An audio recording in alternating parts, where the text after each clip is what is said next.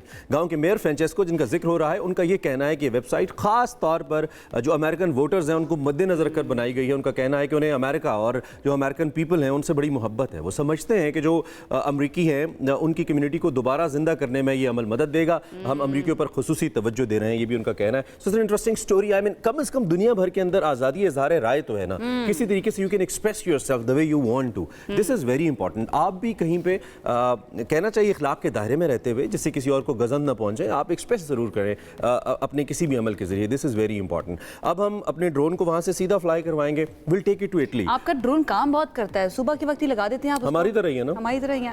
Actually drone रात को घूमता रहता है। टाइम डिफरेंस है ना, अमेरिका से 10 घंटे का डिफरेंस है। अब 10 घंटे पहले गया, खबर लेके आया, अब ये इटली से हम तक खबरें पहुंचा रहा है। तो ये जो कदीम कोलोसियम है ना जो इटली का, वहाँ पे ग्लेडिएटर फाइट्स एक बार फिर से वापस लाई जा रही हैं। ये नया मंसूबा है जो हमने आप तक पहुंचाना है। ये ग्लेडिएटर मूवी जो आई है उसको देखकर तो नहीं बनाया जा रहा, लग ऐसे रहे। बहरहाल जी, 2000 साल पुराना ये तारीखी मकाम जल्द ही अपनी कदीम निशानो शौकत में लौट सकता है, लेकिन इस पर कई इटालियन जो हैं वो नाराज हैं। एयरबीएनबी और कोलोसियम आर्कियोलॉजिकल पार्क के दरमियान तय पाने वाले $1.5 मिलियन के स्पॉन्सरशिप मुआहिदे के तहत 16 खुशनसीब सयाह ऐसे होंगे जिनको हकीकी ग्लेडिएटर बनने का मौका दिया जाएगा और इस अजीम तारीखी मकाम पर वो लड़ भी सकते हैं। ये तजुर्बा जो है, नई रिलीज होने वाली फिल्म देखा मैंने, यही कहा था ग्लेडिएटर 2 के इश्तराक से तरतीब दिया गया है। और ये किसने दिया जरा यू कैन कॉल इट क्या कहना चाहिए, नया मार्केटिंग स्टंट या पब्लिसिटी स्टंट भी कह सकते हैं। खैर, एयरबीएनबी के इश्तहार में ये वादा किया गया कि जो भी सयाह ग्लेडिएटर बनने का हकीकी तजर्बा हासिल करेंगे, कोलोसियम की गुजरगाहों से गूंजती आवाजें सुनेंगे और मैदान में फौलाद की झनकार महसूस करेंगे। सयाहों को सूरज गुरूब होने के बाद कोलोसियम ले जाया जाएगा, जहां वो जेरे जमीन चेंबर्स में जाएंगे, वहीं चेंबर्स जहां ग्लेडिएटर्स जंग से पहले तैयार होते थे। यार क्या जबरदस्त मनाज़िर है ना। I mean sir, real time feel जो आपको आने जा रही है। और उन सबको अपनी शख्सियत के मुताबिक जो ग्लेडिएटर के लिबास है ना वो भी दिए जाएंगे। इसके साथ साथ जो सयाह हैं वहाँ पे उनके लिए अंगूर, अनार, बादाम, अखरोट का निज़ाम होगा, ताकि एनर्जी भी तो चाहिए ना उनको। वो हकीकी ग्लेडिएटर्स के साथ ना वो जो उनकी सादा तर्ज ज़िंदगी है उसको महसूस करवा रहे, पूरा एक्सपीरियंस जो है ना वो उनको वहाँ पर दिया जाएगा। बहरहाल इसकी रजिस्ट्रेशन जो है वो 27 नवंबर से शुरू हो रही है। फीस का भी मुझे नहीं पता, उसके लिए ऑनलाइन जाके आपको चेक करना पड़ेगा, लेकिन 27 नवंबर से ही शुरू हो रही है और अगले साल जो है इसका इनेकाद होगा। और अगर कोशिश जो है वो यही की जा रही है कि इससे सयाहत जो है उसको फ़रोग़ मिले, लेकिन अतालवी अवाम और सियासतदान जो हैं वो बड़ी तादाद में इस फैसले से सख्त नाराज हैं। अच्छा, हाँ, वो शायद म्यूजियम जो है ना वो उसकी शक्ल पे फर्क पड़ सकता है। लेकिन दूसरी जानब ये भी है, दुनिया कैसे कैसे एडवेंचर कर रही है। कभी समंदर की तहों में जाके समंदर के बेड को दरियाफ्त किया जा रहा है, कभी स्पेस में जाके, और कभी ग्लेडिएटर बन के। और हम हैं कि सड़कों पर एहतजाज में मसरूफ़ है। मैं बार बार इसलिए जिक्र करता हूँ कि आगे बढ़ना होगा, कहीं ना कहीं सोच को लेके आना होगा। खैर, अभी हम फिलहाल पाकिस्तान वापस नहीं आते, इस्लामाबाद की सड़कों पे नहीं आते, हम लंदन की सड़कों पे आपको ले जाते हैं, जहाँ पे टैक्स के खिलाफ एक अनोखा एहतजाज सामने आया है। और वह एहतजाज क्या है आयशा? बच्चे खिलौना ट्रैक्टर लेकर सड़कों पर आ गए और बच्चों ने ये मुनफरिद मुजाहरा एक ऐसे वक्त में किया है जब बरतानवी किसान ज़रई फॉर्म्स की विरासती मुंतकली पर टैक्स के खिलाफ एहतजाज कर रहे हैं। इस मंसूबे के मुताबिक किसान अपनी जो पॉलिसी है अपनी ज़मीन है, मैं सुनती हूँ ये बताने के बाद, लाइन कंप्लीट करने के बाद आपकी तरफ आती हूँ। अगर आपने ज़मीन जो है ना वो अपने बच्चों के नाम करनी है तो वो बगैर टैक्स के मुंतकिल नहीं हो सकती, और इसकी जो मालियत रखी गई है वो तकरीबन 10 लाख पाउंड है। अगर इससे ज़्यादा की है तो फिर टैक्स देना पड़ेगा। चले इमरान, आप इरशाद। खिलौने का आपने जिक्र किया ना, तो खिलौने पे शेर आ गया कि तुम मांग रहे हो मेरे दिल से मेरी ख्वाहिश, बच्चा तो कभी अपने खिलौने नहीं देता। अरे वाह वाह वाह वाह वाह वाह, इरशाद इरशाद हो गया।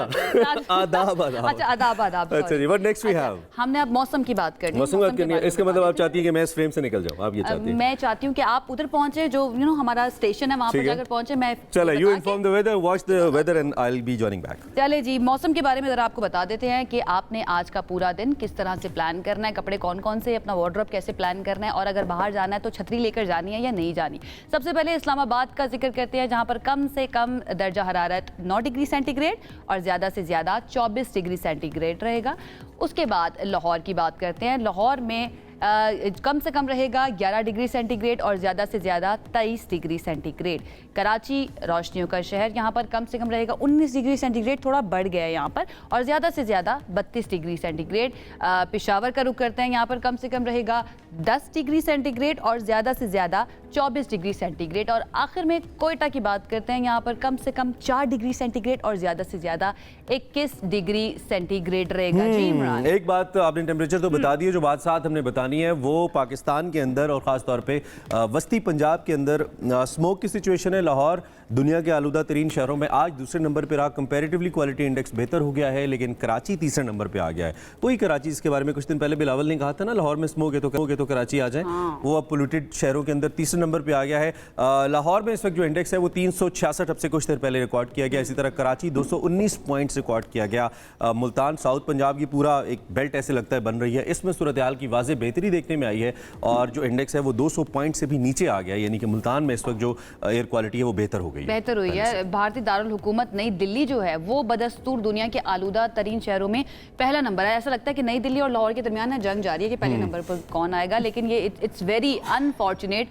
इसके ऊपर काम करने की ज़रूरत है कि ये और चीज़ों में तो नहीं, लेकिन इसके अंदर आपको पहले नंबर पे नहीं आना। लाहौर की आपने बात की, पाकिस्तान का दूसरा बड़ा शहर है, पाकिस्तान के सबसे बड़े शहर कराची का जिक्र करते हैं, जो कि कराची का एक जिक्र इस लिहाज से कि कराची के मसाइल की हम बात करें मेरे दिल के बड़े करीब है, क्योंकि कराची डिज़र्व नहीं करता इस तरह की सिचुएशन जिसमें कराची के शहरी रहते हैं। Karachi deserves a better lifestyle, या कराची हाइट्स भी। खैर, इस वक्त गवर्नमेंट ये क्लेम कर रही है कि कराची का जो तहफ़्फ़ुज़ है उसके लिए एक अहम कदम उठाया गया है गवर्नमेंट ऑफ सिंध की जानिब से। सेफ सिटी प्रोजेक्ट के पहले मरहले पर काम तेज़ कर दिया गया है। जो वज़ीर आला सिंध मुराद अली शाह हैं, उनकी क़यादत में जदीद टेक्नोलॉजी और निगरानी के जरिए शहर की हिफाजत को यकीनी बनाने की कोशिश की जा रही है। This is what Sindh government claims.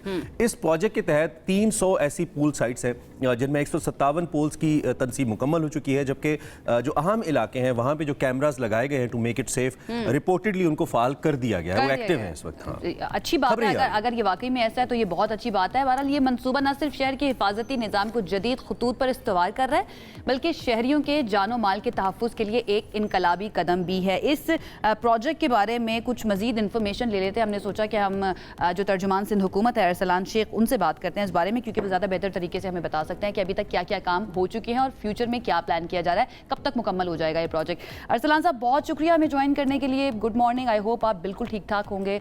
सबसे पहले ये सेफ सिटी प्रोजेक्ट जो है इसकी मौजूदा पेशरफ्त के बारे में बता दें, और अभी तक क्या क्या कामयाबियां हासिल कर चुके हैं, कितना कंप्लीट हो चुका है?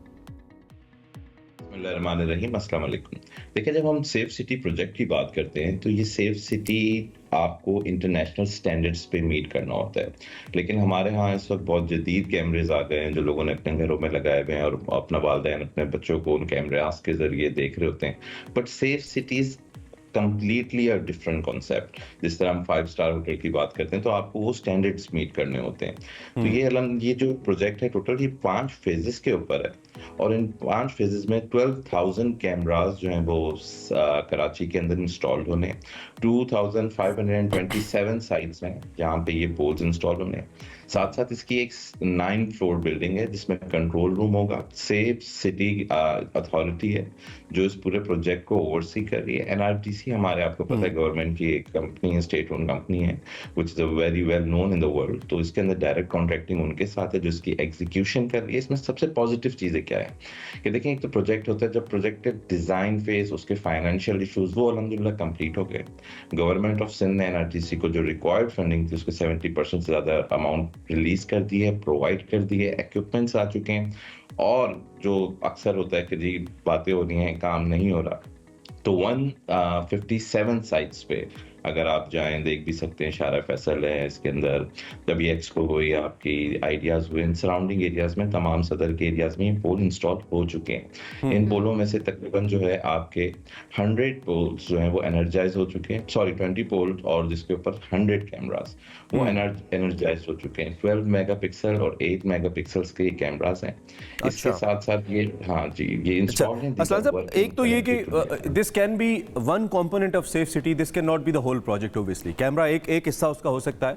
इसके अलावा आपकी smart policing is very important, आपका quick response is very important, quick response force is very important. मैं उसमें ये, if you take it as a first phase, आपका पूरा प्लान क्या है सेफ सिटी प्रोजेक्ट को लेकर? आई मीन, मैं अगर लाहौर की एग्जांपल लूं तो उसमें अगर सेफ सिटी कैमरे हैं तो एक तरफ डॉल्फिन फोर्स भी है, फिर उसका एक certain quick response time defined है, हेल्पलाइंस डिफरेंट मौजूद हैं। ये पूरा जरा स्ट्रक्चर हमारे सामने रखिए, कोई बनाया आपने? जी सर, इसके अंदर बिल्कुल मैं भी ये इसको फर्दर आपको ब्रीफ करने जा रहा था कि आपके जिस तरह 108 पुलिस स्टेशन हैं अपना कराची सिटी के, तो उसके अंदर 58 पीओबी साइट्स होंगी। फिर वो साइट्स जो होंगी वो सिंक्रोनाइज्ड होंगी, लिंक्ड होंगी। इसके अंदर ना सिर्फ इमरजेंसी रिस्पांस व्हीकल्स हैं, इसमें रैपिड रिस्पांस व्हीकल्स हैं, बल्कि जो मोटरसाइकिल्स जिसको आप कहते हैं, तो बाइक रिस्पांस व्हीकल्स भी हैं। और जो उसके अंदर जो ह्यूमन रिसोर्स डिप्लॉयड होगी एरिया वाइज, एक आपका जीआईएस मैप होता है जिसमें एक एक गली जो है आइडेंटिफाइड होती है।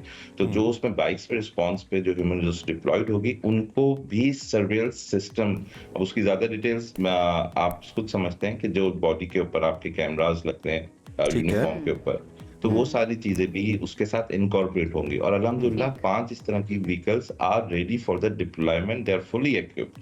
लेकिन जिस तरह मैंने कहा कि ये जो पूरा प्रोजेक्ट है ये 5 फेजेस के अंदर है, लेकिन फर्स्ट फेज इंशाल्लाह ताला हम अपने सिंध के दारुल खिलाफत कराची को विद इन, हमारा टारगेट है 18 मंथ्स कंप्लीट करके देंगे। और लेकिन इसमें थोड़े से कुछ इश्यूज डेफिनेटली आप भी समझते हैं आते हैं कि to make it more effective, इसके अंदर आपकी फाइबर ऑप्टिक जो केबल होती है जो इंटरनेट प्रोवाइड करती है, आजकल आपको पता है इंटरनेट का वैसे ही बड़ा इशू चल रहा है पाकिस्तान के अंदर, ताकि वो एक अनइंटरप्टेड सिग्नल्स प्रोवाइड करे और उसको सिंक्रोनाइज किया गया नादरा के साथ। इसकी फेशियल रिकग्निशन है, इनके अंदर जो आपकी व्हीकल रजिस्ट्रेशन सिस्टम है, वो तमाम इसके अंदर सारे जो इंटरनेशनल स्टैंडर्ड्स को मीट करने के लिए रिक्वायर्ड आपकी टेक्निकल रिक्वायरमेंट्स होती हैं, उन सबको इंश्योर किया गया। 12 और 8 मेगापिक्सल्स कैमरा है, बल्कि recently rather than apart from this safe city project 40 S4 cameras जो हैं वो डिफरेंट टूल, वो लोकेशंस नहीं बता सकते हम due to privacy reasons, security reason, तो वो डिफरेंट टूल प्लाजास के ऊपर इंस्टॉल किया गया, उनको भी इसी के साथ सिंक्रोनाइज किया गया। और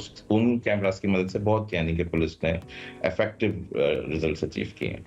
ठीक है। अच्छा अरसलान साहब, ये तो बड़ा अच्छा प्रोजेक्ट है सेफ सिटी प्रोजेक्ट, इसके बारे में आपने बता भी दिया 18 मंथ्स के अंदर आपने कंप्लीट करके देना है। आई होप ये हो भी जाए। आइडियाज़ 2000 फेज़ 1 कंप्लीट होना है। आइडियाज़ 2024 इस वक्त जारी है कराची में, आपको पता है दुनिया भर से मुख्तलिफ मंदूबीन यहाँ पर आते हैं। इसकी सिक्योरिटी के लिए क्या ख़ास इंतजाम किए गए हैं सिंध हुकूमत की जानिब से?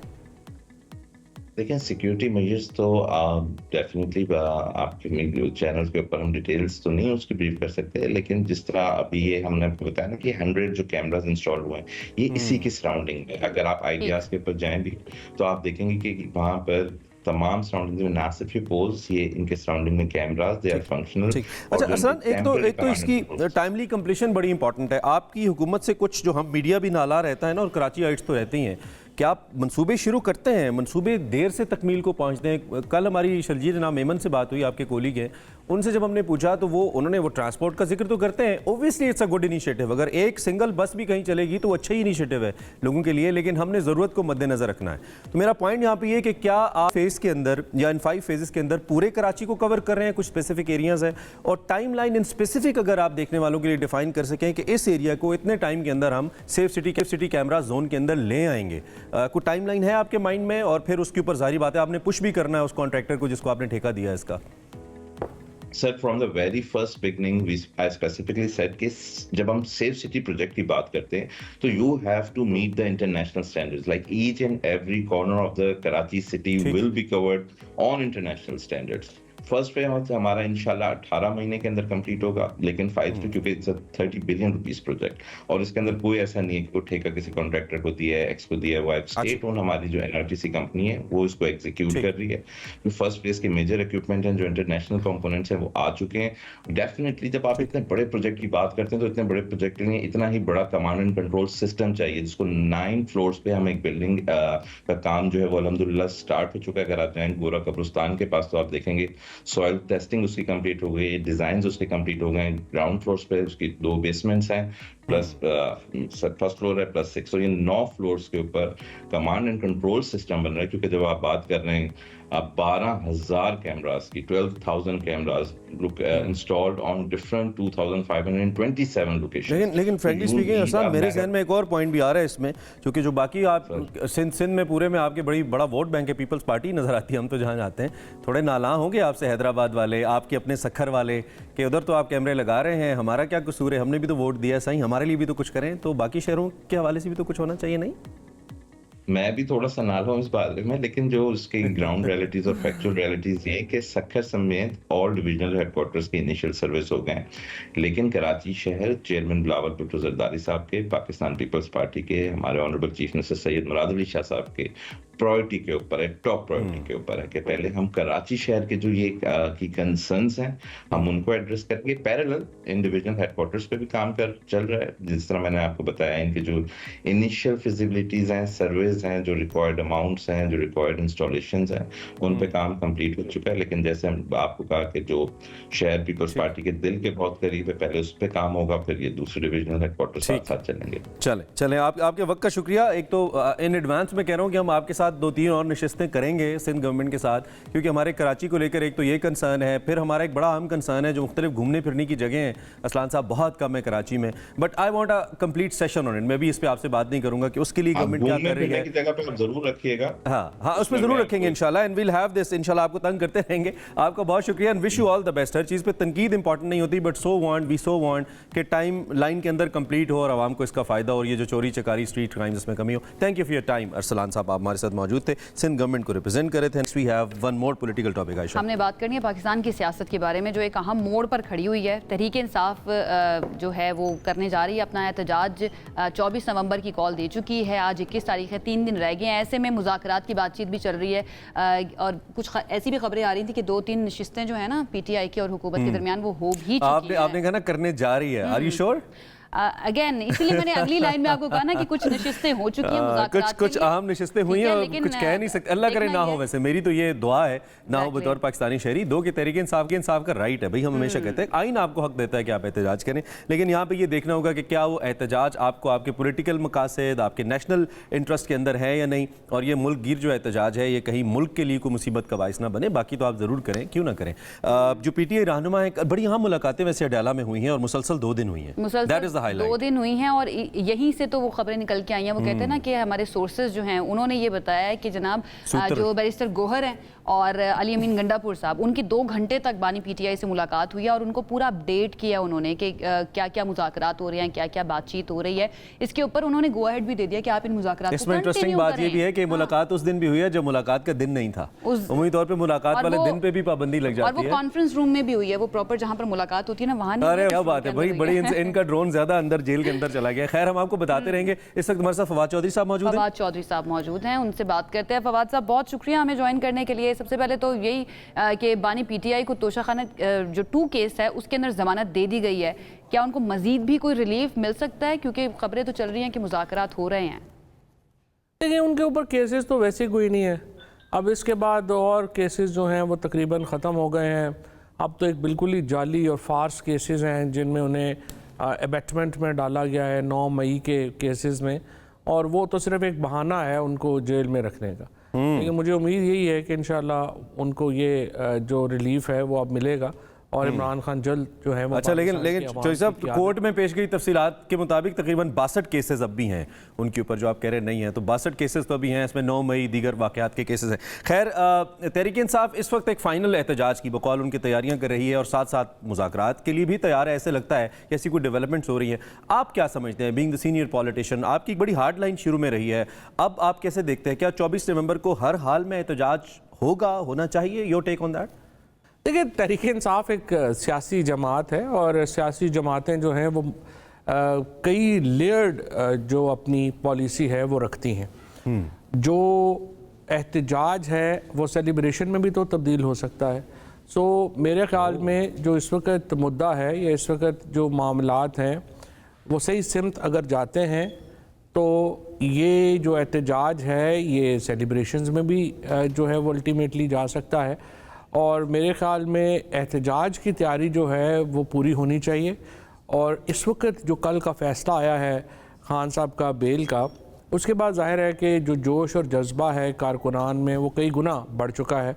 और अब आप देखेंगे कि ये जो एक्सपेक्टेड था उससे बहुत बड़ा एहतजाज जो है वो इंशाल्लाह होगा। उससे कई ज़्यादा लोग जो हैं जो तवक्को थी उससे कहीं ज़्यादा लोग जो हैं वो इस्लामाबाद। ठीक है, तो फवाद साहब आप पर उम्मीद कितने हैं कि ये एहतजाज जो है वाकई में एहतजाज से सेलिब्रेशन में तब्दील हो सकता है, पीटीआई के मुतालबे पूरे हो सकते हैं? ख़ास तौर पर वो जो बात करते हैं कि बानी पीटीआई को रिहा करके ही हम वापस जाएंगे, आपको लगता है कि इस एहतजाज से कोई प्रेशर जो है वो मज़ीद बनेगा हुकूमत के ऊपर? देखिए, जो तहरीक इंसाफ के मुतालबे हैं वो 3 हैं। वो एक मुतालबा है कि मैंडेट वापस किया जाए, एक मुतालबा है 26वीं आईनी तरमीम वापस की जाए और पॉलिटिकल प्रिजनर्स जो हैं उनको रिहा किया जाए। इन तीनों मुतालबात जो हैं उनके अंदर कोई ऐसी बात नहीं है कि जो नाजायज़ है। मैं समझता हूँ हुकूमत जो पॉलिटिकल प्रिजनर्स हैं उनको फौरी रिलीफ दे तो बाकी दोनों मुतालबात के ऊपर गुफ्तगू का आगाज़ भी हो जाए तो ये भी टेंशन्स जो मुल्क में हैं, जो टेम्परेचर है, जो सियासी दर्जा हरारत है, उसको नीचे लाने में बड़ा मोमद व मावन साबित हो सकता है। अच्छा। और एक दफ़ा पाकिस्तान के अंदर ज़रा गुफ्तगू का माहौल बन जाए तो मेरा ख्याल है ये भी एक बड़ी कामयाबी होगी। और इमरान खान समेत जो पॉलिटिकल प्रिजनर्स हैं उनको इतनी ज़्यादा देर से जेल में रखा हुआ है। ठीक है, आप ये समझते हैं कि अगर जो सियासी कैदी उनको रिहा कर दिया जाए तो वो ज़्यादा एक फिजिबल हो सकती है सूरत हाल के फर्दर पॉइंट्स पे फिर बाद में बात होती रहे। अच्छा, जो पीटीआई रहनुमाओं के अंदर इख्तलाफात की कुछ खबरें हैं, हम ऑफ एंड ऑन सुनते रहते हैं, तस्दीक भी होती रहती है उनकी, आप भी उनका हिस्सा रहे हैं, क्या इसके खात्मे का कोई इम्कान है? इस पर क्या पेशरफ्त है इस वक्त? इंटरनल जो लीडरशिप डिफरेंसेस हैं, पॉलिटिकल पार्टीज़ में इख्तलाफ होते हैं। हर पॉलिटिकल पार्टी का एक अपना ग्रुपिंग होती है। पीपल्स पार्टी को आप देख लें, फरियाल बीबी एक तरफ खड़ी हैं, नासिर शाह एक तरफ खड़े हैं, मुराद अली शाह एक तरफ खड़े हैं और हत्ता कि बिलावल भुट्टो और आसिफ जरदारी साहब की भी अपनी अपनी लाइकिंग और डिसलाइकिंग है। इस तरह से नून लीग में आप देखें हमजा शहबाज आपको नज़र ही नहीं आते, मरीम नवाज़ का अलहदा है, फिर शहबाज शरीफ और जो नवाज़ शरीफ हैं उनकी भी अलहदा लाइकिंग और डिसलाइकिंग है। सो हर पार्टी के अंदर मुख्तलिफ धड़े होते हैं, मुख्तलिफ ग्रुप्स होते हैं, उससे फ़र्क नहीं पड़ता जब पार्टी का पूरा कंसेंसस एक शख्स के ऊपर है। अच्छा, ये वैसे इमरान खान कुछ खबर भी दी है आपने हमें पीपल्स पार्टी के अंदर डिफरेंसेस के हवाले से कि वहाँ पे 3 धड़े सिंध के अंदर मुराद अली शाह, नासिर और जो फरियाल साहिब हैं उनके हवाले से। खैर चलें, thank you very much political updates के लिए जो आपके पास थी हमारे लिए from your party Fawad Chaudhry sahab. और यकीनी तौर पर हम समझते हैं कि अगर इस एहतजाज से पहले कोई मुज़ाकरात की शक्ल निकल आए तो बहुत बेहतर होगा मुल्क के लिए, मुल्क चलता रहेगा। चूँकि तबसरों का सिलसिला है, तज्जियों का सिलसिला है, तो हमने कहा कि हम पॉलिटिकल एंगल तो आएगी, हम ज़रा एक सीनियर एनालिस्ट की भी ओपिनियन ले लें इसी बारे में। एग्जैक्टली, बहुत ज़रूरी है क्योंकि वो हमें दोनों तरफ का पॉइंट, एक तो हम लेते भी रहते हैं दोनों जो फरीकैन हैं उनके टेक्स क्या होंगे, लेकिन इस चीज़ को एनालाइज जो है एक न्यूट्रल बंदा ज़्यादा बेहतर तरीके से कर सकता है। हमारे साथ सीनियर सहाफ़ी और सीनियर एनालिस्ट शौकत पराचा साहब मौजूद हैं, उनसे जान लेते हैं इस बारे में। शौकत साहब, सबसे पहले तोशाखाना 2 केस में इमरान खान की ज़मानत और उसके बाद जो सिचुएशन आप बनती हुई देख रहे हैं, पाकिस्तान तहरीक इंसाफ और हुकूमत के दरमियान मुज़ाकरात भी चल रहे हैं, एहतजाज की तैयारियाँ भी चल रही हैं, क्या अभी तक आपने अखज़ किया है सारी सिचुएशन से? बहुत शुक्रिया जी। अखज़ तो मैंने यही किया है कि बहुत बड़ी डेवलपमेंट हुई गुज़श्ता रोज़ जिसमें ज़मानत हो गई। 3 बड़ी सज़ाएं थीं, 3 बड़े केसेस थे, अब वो तीनों में एक तरह की क्लीन चिट मिल गई। वो कि अता तारड़ साहब वज़ीर इत्तलात तो कल कह रहे थे कि ये केस अभी चलेगा, लेकिन जब ज़मानत होती है तो पाकिस्तान का जो एक ट्रेडिशनल जस्टिस सिस्टम है, ज़मानत होने का मतलब हम रूरल बैकग्राउंड के पर्सपेक्टिव में हम समझते हैं कि केस टूट गया जो, यानी वो केस में वो जान नहीं रहती, तो लिहाजा मेरी तरफ से तो ये केस खत्म हो गया तोशाखाना वाला। इसी तरह से साइफर वाला केस बताया गया कि बहुत बड़ा है, पाकिस्तान के खिलाफ साजिश है, उसमें भी वो क्लीन चिट मिल गई। इद्दत वाले केस की तो मैं शुरू से ही मुखालफत करता रहा हूँ, उसमें भी उनको वो क्लीन हो गया। तो इस वक्त at the moment when we speak अदालत की तरफ से कोई बड़ी साहब के खिलाफ तो राजा साहब ये जो आप बात कर रहे हैं जिसमें ये बड़ी अहम बात है। वो उन केसेस की तरफ भी हम आते हैं, वो तकरीबन कुछ 62 इन नंबर्स हैं जिनका आप तस्करा करने लगे थे। लेकिन इसकी तरफ जरा रहते हुए, अगर बड़े केसेस जैसे साइफर था, तोशा खाना था, वो खत्म हो गया, तो उसके बाद की सूरत हाल को अगर हम एनालाइज करें और हुकूमत बाकी केसेस के जरिए, जैसे तहरीक इंसाफ कहती है कि जी पॉलिटिकल केसेस हैं, पॉलिटिकल केसेस में खान साहब को अंदर रखा हुआ है, तो अगर मजीद अंदर उनको हुकूमत रखती है या वो चले केसेस के अंदर ही अंदर रहते हैं, तो ये तो फिर उनकी मकबूलियत को मजीद तकवीयत देने के बराबर होगा अगर मेन केसेस खत्म हो गए। Your take on that? नहीं, मेन केसेस तो आपके सामने है, मैं नहीं कह रहा, ये तो फैसले आ गए ना अदालतों से। एक चीज है जरूर, जो 9 मई के केसेस हैं, 12 केसेस खान साहब के खिलाफ थे, जिनमें 4 में हो गई, 8 केसेस पेंडिंग हैं। लेकिन 9 मई का मामला आगे बढ़ते हुए नहीं दिखाए। ठीक है, वो मिलिट्री ट्रायल वाला मामला है, वो चूंकि जुड़ा हुआ है 9 मई के हवाले से। बाकी थाना न्यू टाउन ने जाके गिरफ्तारी ले ली, या लाहौर में कुछ केसेस पड़े हैं।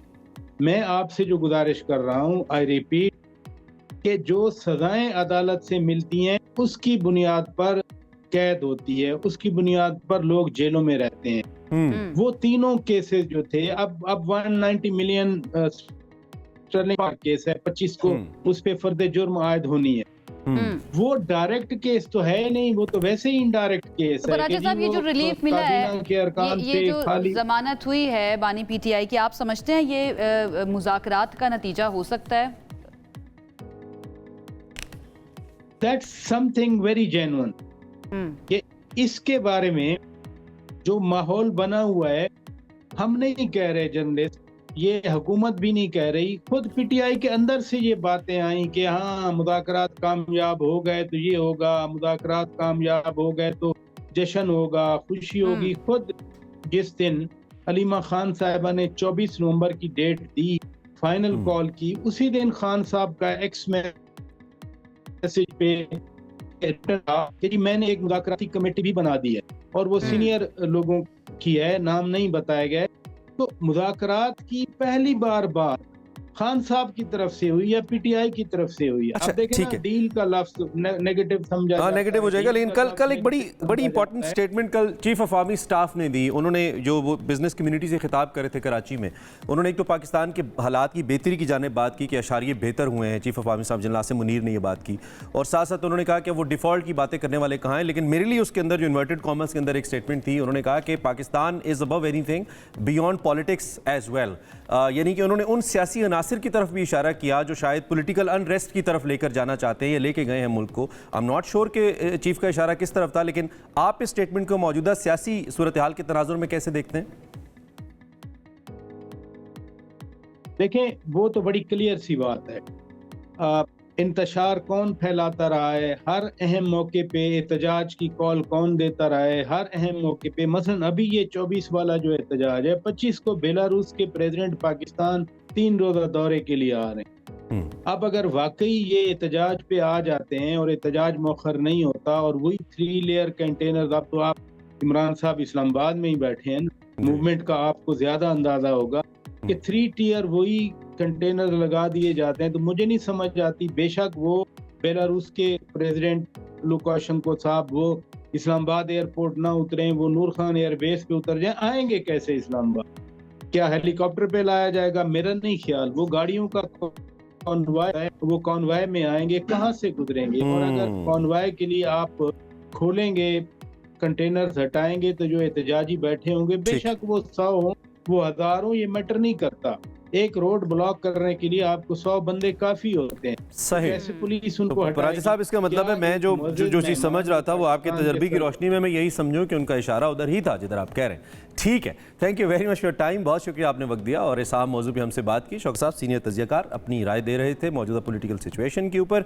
और इससे पहले कि हम ब्रेक ले, जब हम ब्रेक से वापस आएंगे, we have planned something more interesting for you. क्या है वो आयशा? वो ये है कि हमने ऑटो ट्यून पे बात करनी है कि क्या हर कोई सिंगर कल रह गया था भाई, माजरत, एग्जैक्टली कल हमने बात की थी, लेकिन कुछ न्यूज़ अपडेट की वजह से हम वो नहीं ला सके। आज हम प्रॉपर आपके सामने वो सेगमेंट पेश करेंगे और वेरी इंटरेस्टिंग जो है ये सेगमेंट होने वाला है, आपने उसका इंतज़ार करना है। इसके साथ साथ हमने बिरयानी की बात करनी है कि कौन सी बिरयानी कराची की जो है ना वो ज़्यादा हिट है, किस इलाके की ज़्यादा हिट है? आपको ये कौन सी इतना पसंद है इंटरेस्टिंग वैसे? और ट्रिकी टॉपिक है। हम पता नहीं किसी को नाराज नहीं करेंगे, लेकिन हम इलाकों को जरूर बात करेंगे, क्योंकि कराची के अंदर हमें पता चला एक कंपटीशन रहता इतने है। नाराज कौन लोग हो जाते हैं आपसे? मतलब वो बार-बार ऐसे आप बात करते वो हैं, पता है क्यों नाराज हो नहीं जाते हैं कि करना। यार हमारे इलाके की बिरयानी लियाकताबाद वाले कहेंगे भाई हमारी अच्छी है, किसी और इलाके वाले कहेंगे हमारी अच्छी है। तो हम एक तवाज़ुन कायम करने की कोशिश करेंगे, लेकिन सर लाइटर नोट ये आपको विजुअल सुबह सुबह हम दिखा के, मतलब वैसे ही ललचार होगा बहुत से लोगों का मन, जो कि बहुत से लोगों का लंच टाइम 11 बजे शुरू हो जाता है। खैर इस पर हम बात करेंगे। इसके अलावा एक टिकटॉकर से आपकी मुलाकात करवानी है, that will be very interesting. So we have a lot to share, लेकिन आप क्विक ब्रेक लें और ब्रेक के बाद कोशिश करें हमें।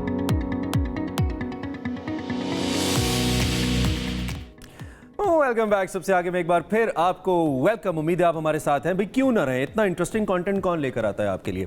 हमने कुछ दिन पहले आपको कहा था हमें कुछ ज़बरदस्त किस्म के टैलेंट की तलाश है, अच्छे कंटेंट क्रिएटर्स की तलाश है जो हमारे इस प्लेटफॉर्म से भी आपका हिस्सा बने। तो हम वो सिलसिला शुरू हो चुका है। थैंक यू, आप हमें कॉन्टैक्ट कर रहे हैं। आज जिस टैलेंट से आपकी मुलाकात करवा रहे हैं बड़े काबिल सताइश टैलेंट है। भाई ताल्लुक इनका पेशावर से है, नाम इनका मुअज़्ज़म अली शाह है, चलाते ये रिक्शा है और कर ये BS कंप्यूटर साइंसेज रहे हैं। क्या कर रहे हैं? इनकी इतनी तगड़ी प्रोफाइल है और इतनी वर्सटाइल किस्म की प्रोफाइल है। और साथ साथ ये बड़े इंस्पिरेशनल इसलिए आयशा क्योंकि जिस टाइप के ये वीलॉग्स बनाते हैं ना, मुझे लगता है कि बड़ा प्रोफेशनल कंटेंट क्रिएटर बैठ के कर रहा है, यानी कि जो शख्स सिर्फ यही काम करता है। अच्छा, इनके पास टाइम कितना इतना ज्यादा कैसे होता है? ये किस तरह से करते हैं? ये इनसे रिक्शा भी लाइव चलाते पूछें हम? हैं? ये लाइव पूछ लेते हैं, लेकिन ज़्यादा उससे बेहतर पहले है। मैं चाहता हूँ इनका थोड़ा सा काम हम दिखा दें कि कर क्या रहे हैं। We have a package on this, जरा देखिए क्या कर रहे हैं ये। तो आज का चैलेंज है 600 रुपए का, यानी 600 रुपए की CNG में हम कितने पैसे कमाते हैं। चलिए शुरू करते हैं अल्लाह के नाम से। आज की वीडियो क्रिकेट लवर के लिए है, क्योंकि आज आपका भाई जा रहा है एक ऐसे क्रिकेट ग्राउंड में जहाँ पे कई तारीखी मैच खेले गए हैं। जी हाँ, मैं बात कर रहा हूँ अरबाब न्याज क्रिकेट स्टेडियम की। तो यार आज रश्की की सफाई के साथ साथ मैं आपको एक बहुत ही प्यारा वाक्य सुनाने वाला हूँ, जिस वाक्य से आप बहुत बड़ा सबक सीखने वाले हैं। तो यार आज रोड पे जाते हुए रोड की गर्मी ने मुझे बड़ा ज्यादा सताया। बस मैंने भी तेजी के साथ अपने रश्की के कान को घुमाया। ब्रेक लेदर खराब होने की वजह से आपका भाई सीधा पहुंच आया भयानक जंगल। जी, क्या इंटरेस्टिंग वीलॉग्स बना रहे हैं, और ये वीलॉग्स बना रहे हैं रिक्शा चलाते चलाते। 600 रुपए का ये चैलेंज वाला आपने देखा कितना मजे का ये था, जो बड़ा वीलॉग अच्छा बना लगा रहे हैं था। हम इनसे आपको मिलवा रहे हैं, वो हमारे साथ बैठे मुस्कुरा रहे हैं। हम पता नहीं क्या ऐसी एक लाइन बन रही है मेरे जहन में, भाई कैसे कोई कितना कंटेंट कोई बना सकता है। So Muazzam is live with us. Muazzam हमारे साथ मौजूद है। Muazzam, thank you very much हमें ज्वाइन करने के लिए। कैसे आप? ठीक ठाक हैं? क्या चल रहा है जिंदगी में? रिक्शे के अलावा क्या चल रहा है? जी अस्सलाम वालेकुम वरहमतुल्लाहि वबरकातुहू। उम्मीद करता हूँ आप खैरियत से होंगे। तो बस ये तो आप लोगों की मोहब्बत थी और फैंस का प्यार था जिन्होंने मुझे यहाँ तक पहुँचाया है, ठीक है। और मतलब आपने जैसा कि बोला कि आप ये सब कुछ कैसे मेंटेन कर लेते हैं, तो देखें फ़र्स्ट ऑफ़ ऑल तो मैं सुबह मतलब 2 बजे तक मैं अपना रिक्शा वगैरह चलाता हूँ। उसके बाद आगे फिर ये सारी वीडियो वगैरह मैं तकरीबन 4 घंटे मेरे लग जाते हैं इसकी एडिटिंग में। यार आप तो रिक्शा चलाते हुए वीडियोस बनाते रहते होंगे, जो आंटियां जा रही होती हैं बाजार में, खवातीन जा रही होती हैं लोग रिक्शा लेके, वो तो डर जाते होंगे कि भाई रिक्शा चला लो, तुम तो वीडियो बनाने में मसरूफ हो। कैसे मैनेज करते हो ये शूट करना मुअज़्ज़म?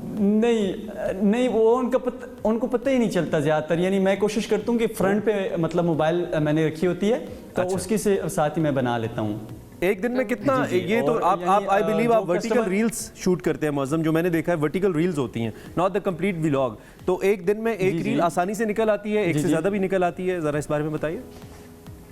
सर मेरा यानी इस तरह रूटीन होती है मेरी कि सर मैं एक दिन यानी व्लॉग बनाता हूँ, एक दिन मेरा मतलब अपना जो मैंने पैसेंजर्स वगैरह को लेके जाना होता है वो होता है, फिर दूसरे दिन मैं व्लॉग पोस्ट करता हूँ। यानी एक दिन गैप होता है, एक दिन व्लॉग मैं पोस्ट करता हूँ।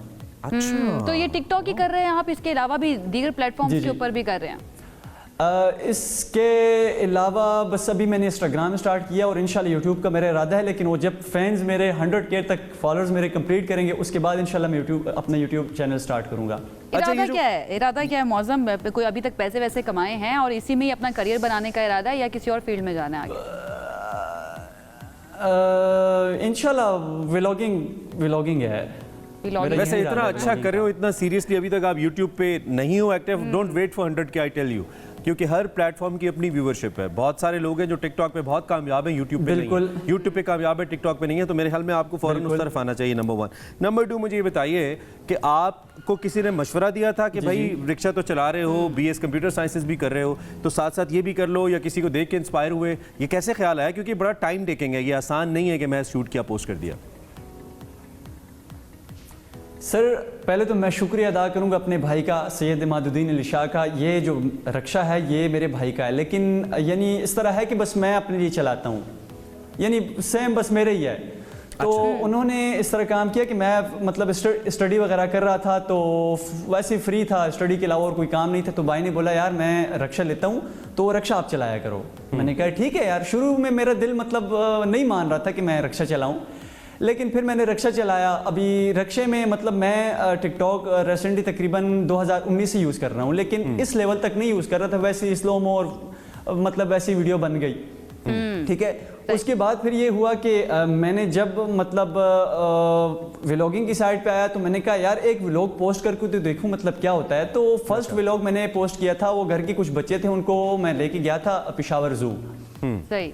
अच्छा मौसम, वो जब मैंने रात को वो जब मैंने जी चलें कंप्लीट कर लें आप। अच्छा, वो जब मैंने रात को पोस्ट किया तो सुबह जैसे मैं उठा तो मैंने देखा उसके ऊपर 8000 व्यू आए हैं। तो मेरा मतलब काफ़ी दिल खुश हुआ कि यार मुझे रिस्पांस मिल रहा है। क्या बात है, क्या बात है। एक तो टिकटॉक का जो एल्गोरिदम है ना, मैं उसको भी मैं बड़ा सराहता हूँ। उसकी वजह है कि टिकटॉक का जो एल्गोरिदम है वो नए कंटेंट क्रिएटर्स को इस तरीके से ऊपर लेकर आता है कि उनको शुरू में थोड़ी सपोर्ट मिल जाए ताकि वो ज्यादा कंटेंट पोस्ट करें। तो अच्छी अप्रोच है ये। अच्छा, दूसरी जानिब एक तो ये कि आपने कहा कि अभी तक 100 के नहीं है, वी बिलीव टिकटॉक की मोनेटाइजेशन तो पाकिस्तान में है नहीं, लाइव हम जा नहीं सकते। तो अभी PR कोई गिफ्ट शिफ्ट कोई एंडोर्समेंट्स मिली हैं, कोई थोड़े बहुत पैसे कमाए हैं इससे सोशल से? हाँ अल्हम्दुलिल्लाह, मुझे मतलब गिफ्ट वगैरह तो आते रहते हैं मुख्तलिफ यानी इलाकों से। जैसे बटखेला से दोस्त ने मुझे मतलब वैसे ही फ़ैन ही था, उसने एडवर्टाइजमेंट के लिए भेजा था। वो शिलाजीत वाली आपने वीडियो देखी भी होगी, ठीक है। इस तरह छोटे-मोटे दोस्तों PR की वजह से वगैरह ऐसा जब भी ब्रांड्स आपको पहुंचेंगे इंशाल्लाह ब्रांड्स भी। अब क्विकली हमें ये बताइए कि पाकिस्तान के बहुत सारे ऐसे नौजवान हैं जो पाकिस्तान में नहीं रहना चाहते, पाकिस्तान से बाहर जाना चाहते हैं। वो कहते हैं जी पाकिस्तान में अपॉर्चुनिटीज़ नहीं है। आप एक तरफ BS कंप्यूटर साइंसेस कर रहे हो, आप रिक्शा चला के हलाल रोजी कमा रहे हो, और बड़ी अच्छी पर्सनैलिटी और टिकटॉक या सोशल के ऊपर भी अपने आप को मेंटेन कर रहे हो। उन नौजवानों को क्या कहना चाहोगे मुअज्जम? पाकिस्तान में अगर आप रिक्शा ही चला रहे हैं लेकिन आप रिस्क तो कमा रहे हैं और अपना शौक भी पूरा कर रहे हैं। एनीथिंग दैट यू लाइक, कुछ भी कहना चाहो? देखें, फर्स्ट ऑफ ऑल तो ये कि आप बाहर भी तब कामयाब होते हैं जब आपको पाकिस्तान में कामयाबी मिले, ठीक है। अगर आप पाकिस्तान में एक लेवल पे कामयाब हैं, आपको पता है कि यार मैं बाहर का माहौल एडजस्ट कर सकता हूँ, तो फिर तो ठीक है। अगर आप पाकिस्तान में नाकाम हैं और आप बाहर का सोच रहे हैं तो ये फिर गलत सोच है। हाँ, जो इधर नहीं कर सकता वो बाहर क्या करेगा। ठीक है Muazzam, thank you very much. हमने अलग सुबह आपको TV पे बिठाया और बुलवाया और आप बोले भी, थैंक यू वेरी मच। हमें तो पता नहीं आप बोलेंगे नहीं बोलेंगे, सिर्फ सोशल पे ही बोलते हैं। हमारी बेस्ट विशेस आपके साथ हैं। यूट्यूब पे आइए, अच्छा पॉजिटिव कंटेंट बनाइए और अच्छा चेहरा पाकिस्तान का दुनिया के सामने रखिए। बहुत शुक्रिया, हमारे साथ आप मौजूद थे। So this is content creator Muazzam. What are you waiting for? अगर आप कुछ ऐसा कर रहे हैं, अच्छा कंटेंट बना रहे हैं, प्लीज़ हमारे पेज पे आके, हमारे व्हाट्सएप नंबर डिस्प्ले होते रहते हैं, हमें टैग कर दें ताकि हम आपको भी बुलाएं, आपसे गपशप लगाएं। एग्जैक्टली अगले जो हमारा सेगमेंट है उसकी जानिब चलते हैं। और वो सेगमेंट जो है वो इंटरेस्टिंग इसलिए है कि हमने एक कंपैरिजन जो है वो रखना है और ये भी हमने जानने की कोशिश करनी है कि लोग इसके बारे में क्या सोचते हैं।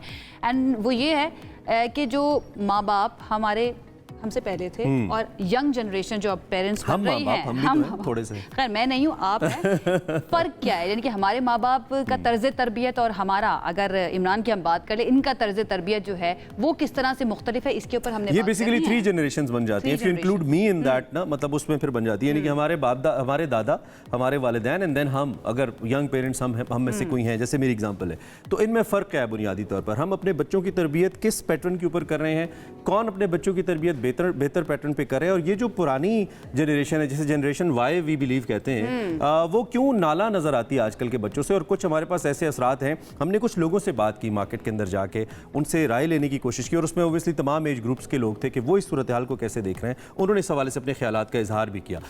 हाँ, क्या किया उन्होंने, जरा सुनिए।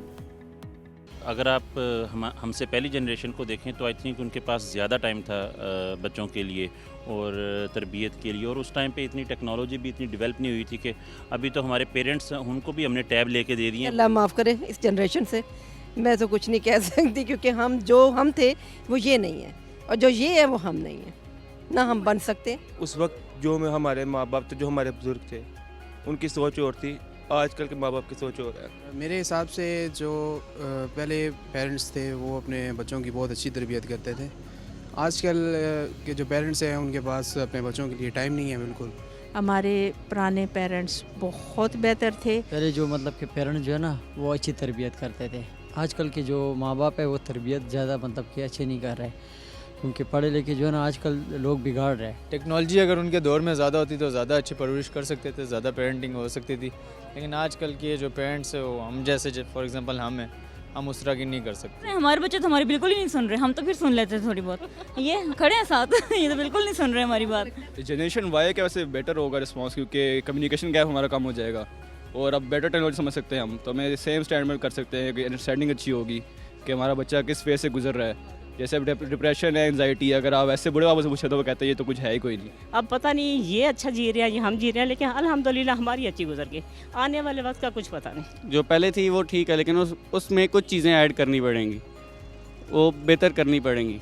तो हम जो है हमारी आगे जनरेशन आएगी उसमें हम कुछ चीज़ें बेहतर करेंगे। अभी देखा जाए तो ये टाइम पे जो जा रहा है इसमें हम बेहतर हैं, पर ये था कि हमारे जो पेरेंट्स थे उन्होंने अपना बेस्ट दिया, तो इंशाल्लाह हम भी अपना बेस्ट देंगे। हो आपने एक चीज़ नोट की कि जितने भी लोगों से हमने बात किया उन सबका ये कहना है कि जो पुराने वाले माँ बाप थे ना वो ज़्यादा जो है ना अच्छे तरीके से तरबियत कर रहे थे।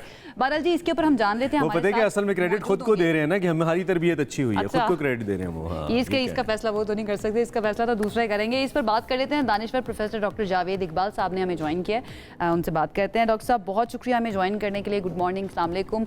आप क्या समझते हैं जो तर्ज तरबियत है क्या वो भी तब्दील हो गया है? और पहले वाले पेरेंट्स जो थे, मैं अगर अपने पेरेंट्स की या अपने दादा दादी की बात कर लूँ, उनके तर्ज तरबियत में और आजकल के यंग पेरेंट्स के तर्ज तरबियत में फ़र्क है?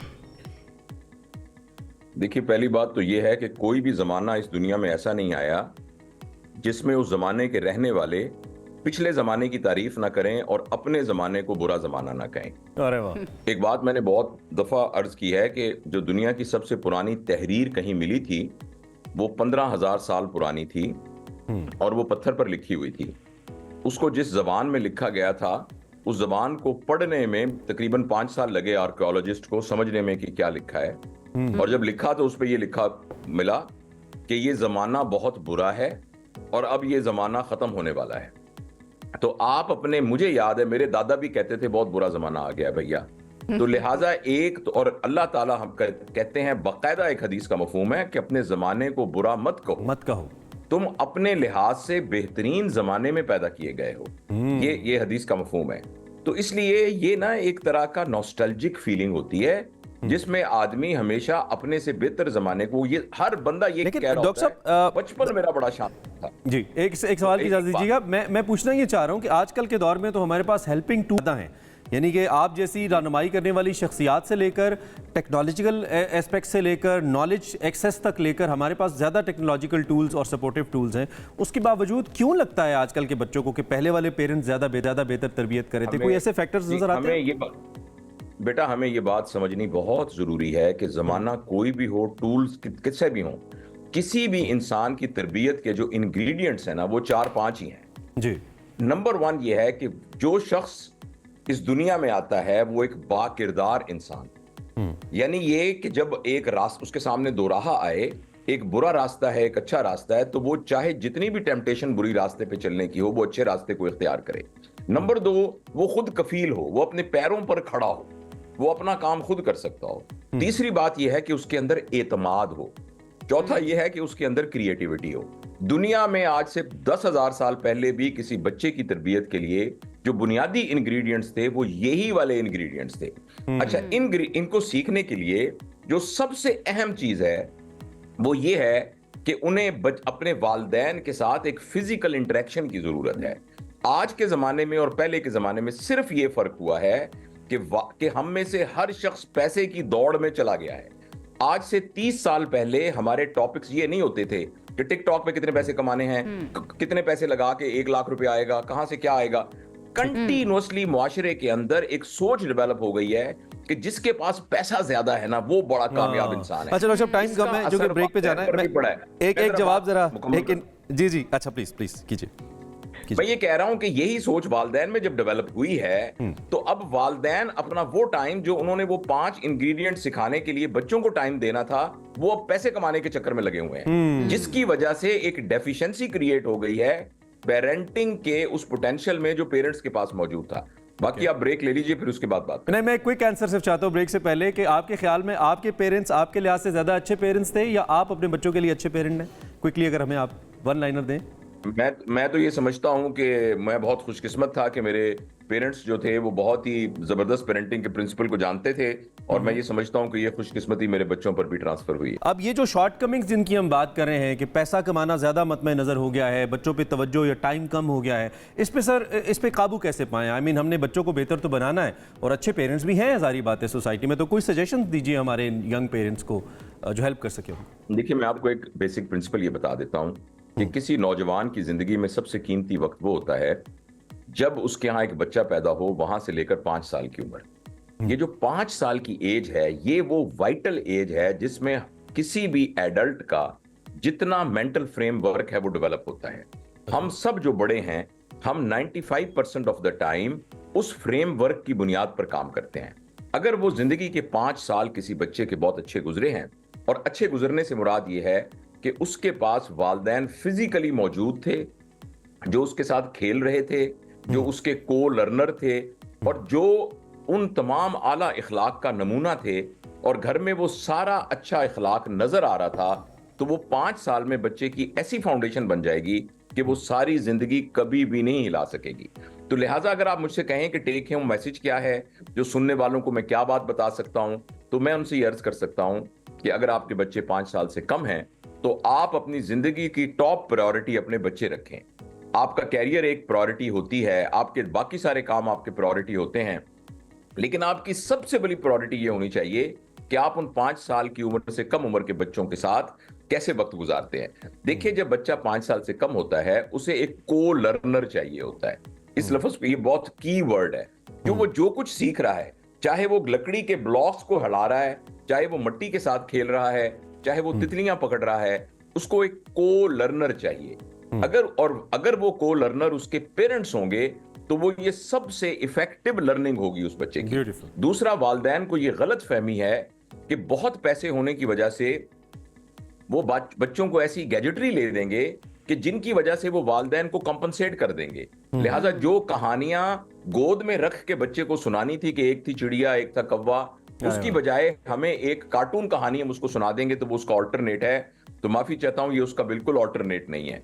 लिहाजा टेक होम मैसेज यही है। और दूसरा, जो आपका शुरू वो बेटी ने सवाल ये पूछा था ना कि पहले में क्या फर्क है और अब में क्या फर्क है। देखिए, हर जमाने में अच्छे लोग होते हैं, हर जमाने में बुरे लोग होते हैं, हर जमाने में ऐसा सेगमेंट मौजूद होता है जो बहुत आला यानी पेरेंटिंग कर रहे होते हैं, और हर जमाने में ऐसे सेगमेंट में लोग मौजूद होते हैं जो बुरी पेरेंटिंग कर रहे होते हैं। तो ये मेरा ख्याल है।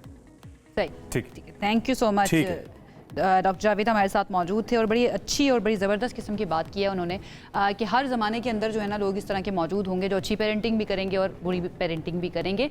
देखना ये है कि हम उस कैटेगरी में फॉल करते हैं या नहीं करते। और जो यंग पेरेंट्स के लिए उन्होंने जो बातें, वो मुझे लगता है कि बहुत सबसे खूबसूरत, डॉक्टर साहब की सारी बातें बहुत ही प्यारी होती हैं। आई एम ग्लैड कि we have people like doctor Javed Iqbal जो कि हमें वेकअप कॉल्स देते रहते हैं यंगर लॉट को। इनके अपने भी बच्चे, उनकी भी रेफरेंसेस कहीं मैंने इनकी टॉक सुनी है, इसमें देते हैं। तो बड़ा अच्छा एग्जांपल्स के साथ इन चीज़ों को समझना। डॉक्टर साहब का जो सबसे इंपॉर्टेंट जो बात उन्होंने की है कि आपकी तरजीह आपके बच्चे होने चाहिए, करियर, बाकी सब चीज़ें सांस चलती है, लेकिन ये जो वक्त है ये बड़ा महदूद सा है जो आपने बच्चों को देना है। तो अगर दे लेंगे तो उनकी बुनियाद अच्छी बन जाएगी, और इमारत की बुनियाद अच्छी होगी तो वो अच्छी खड़ी होगी, देर तक चलेगी। So thank you very much once again doctor sahab. एक क्विक ब्रेक हम लेते हैं और ब्रेक के बाद वापस आते हैं।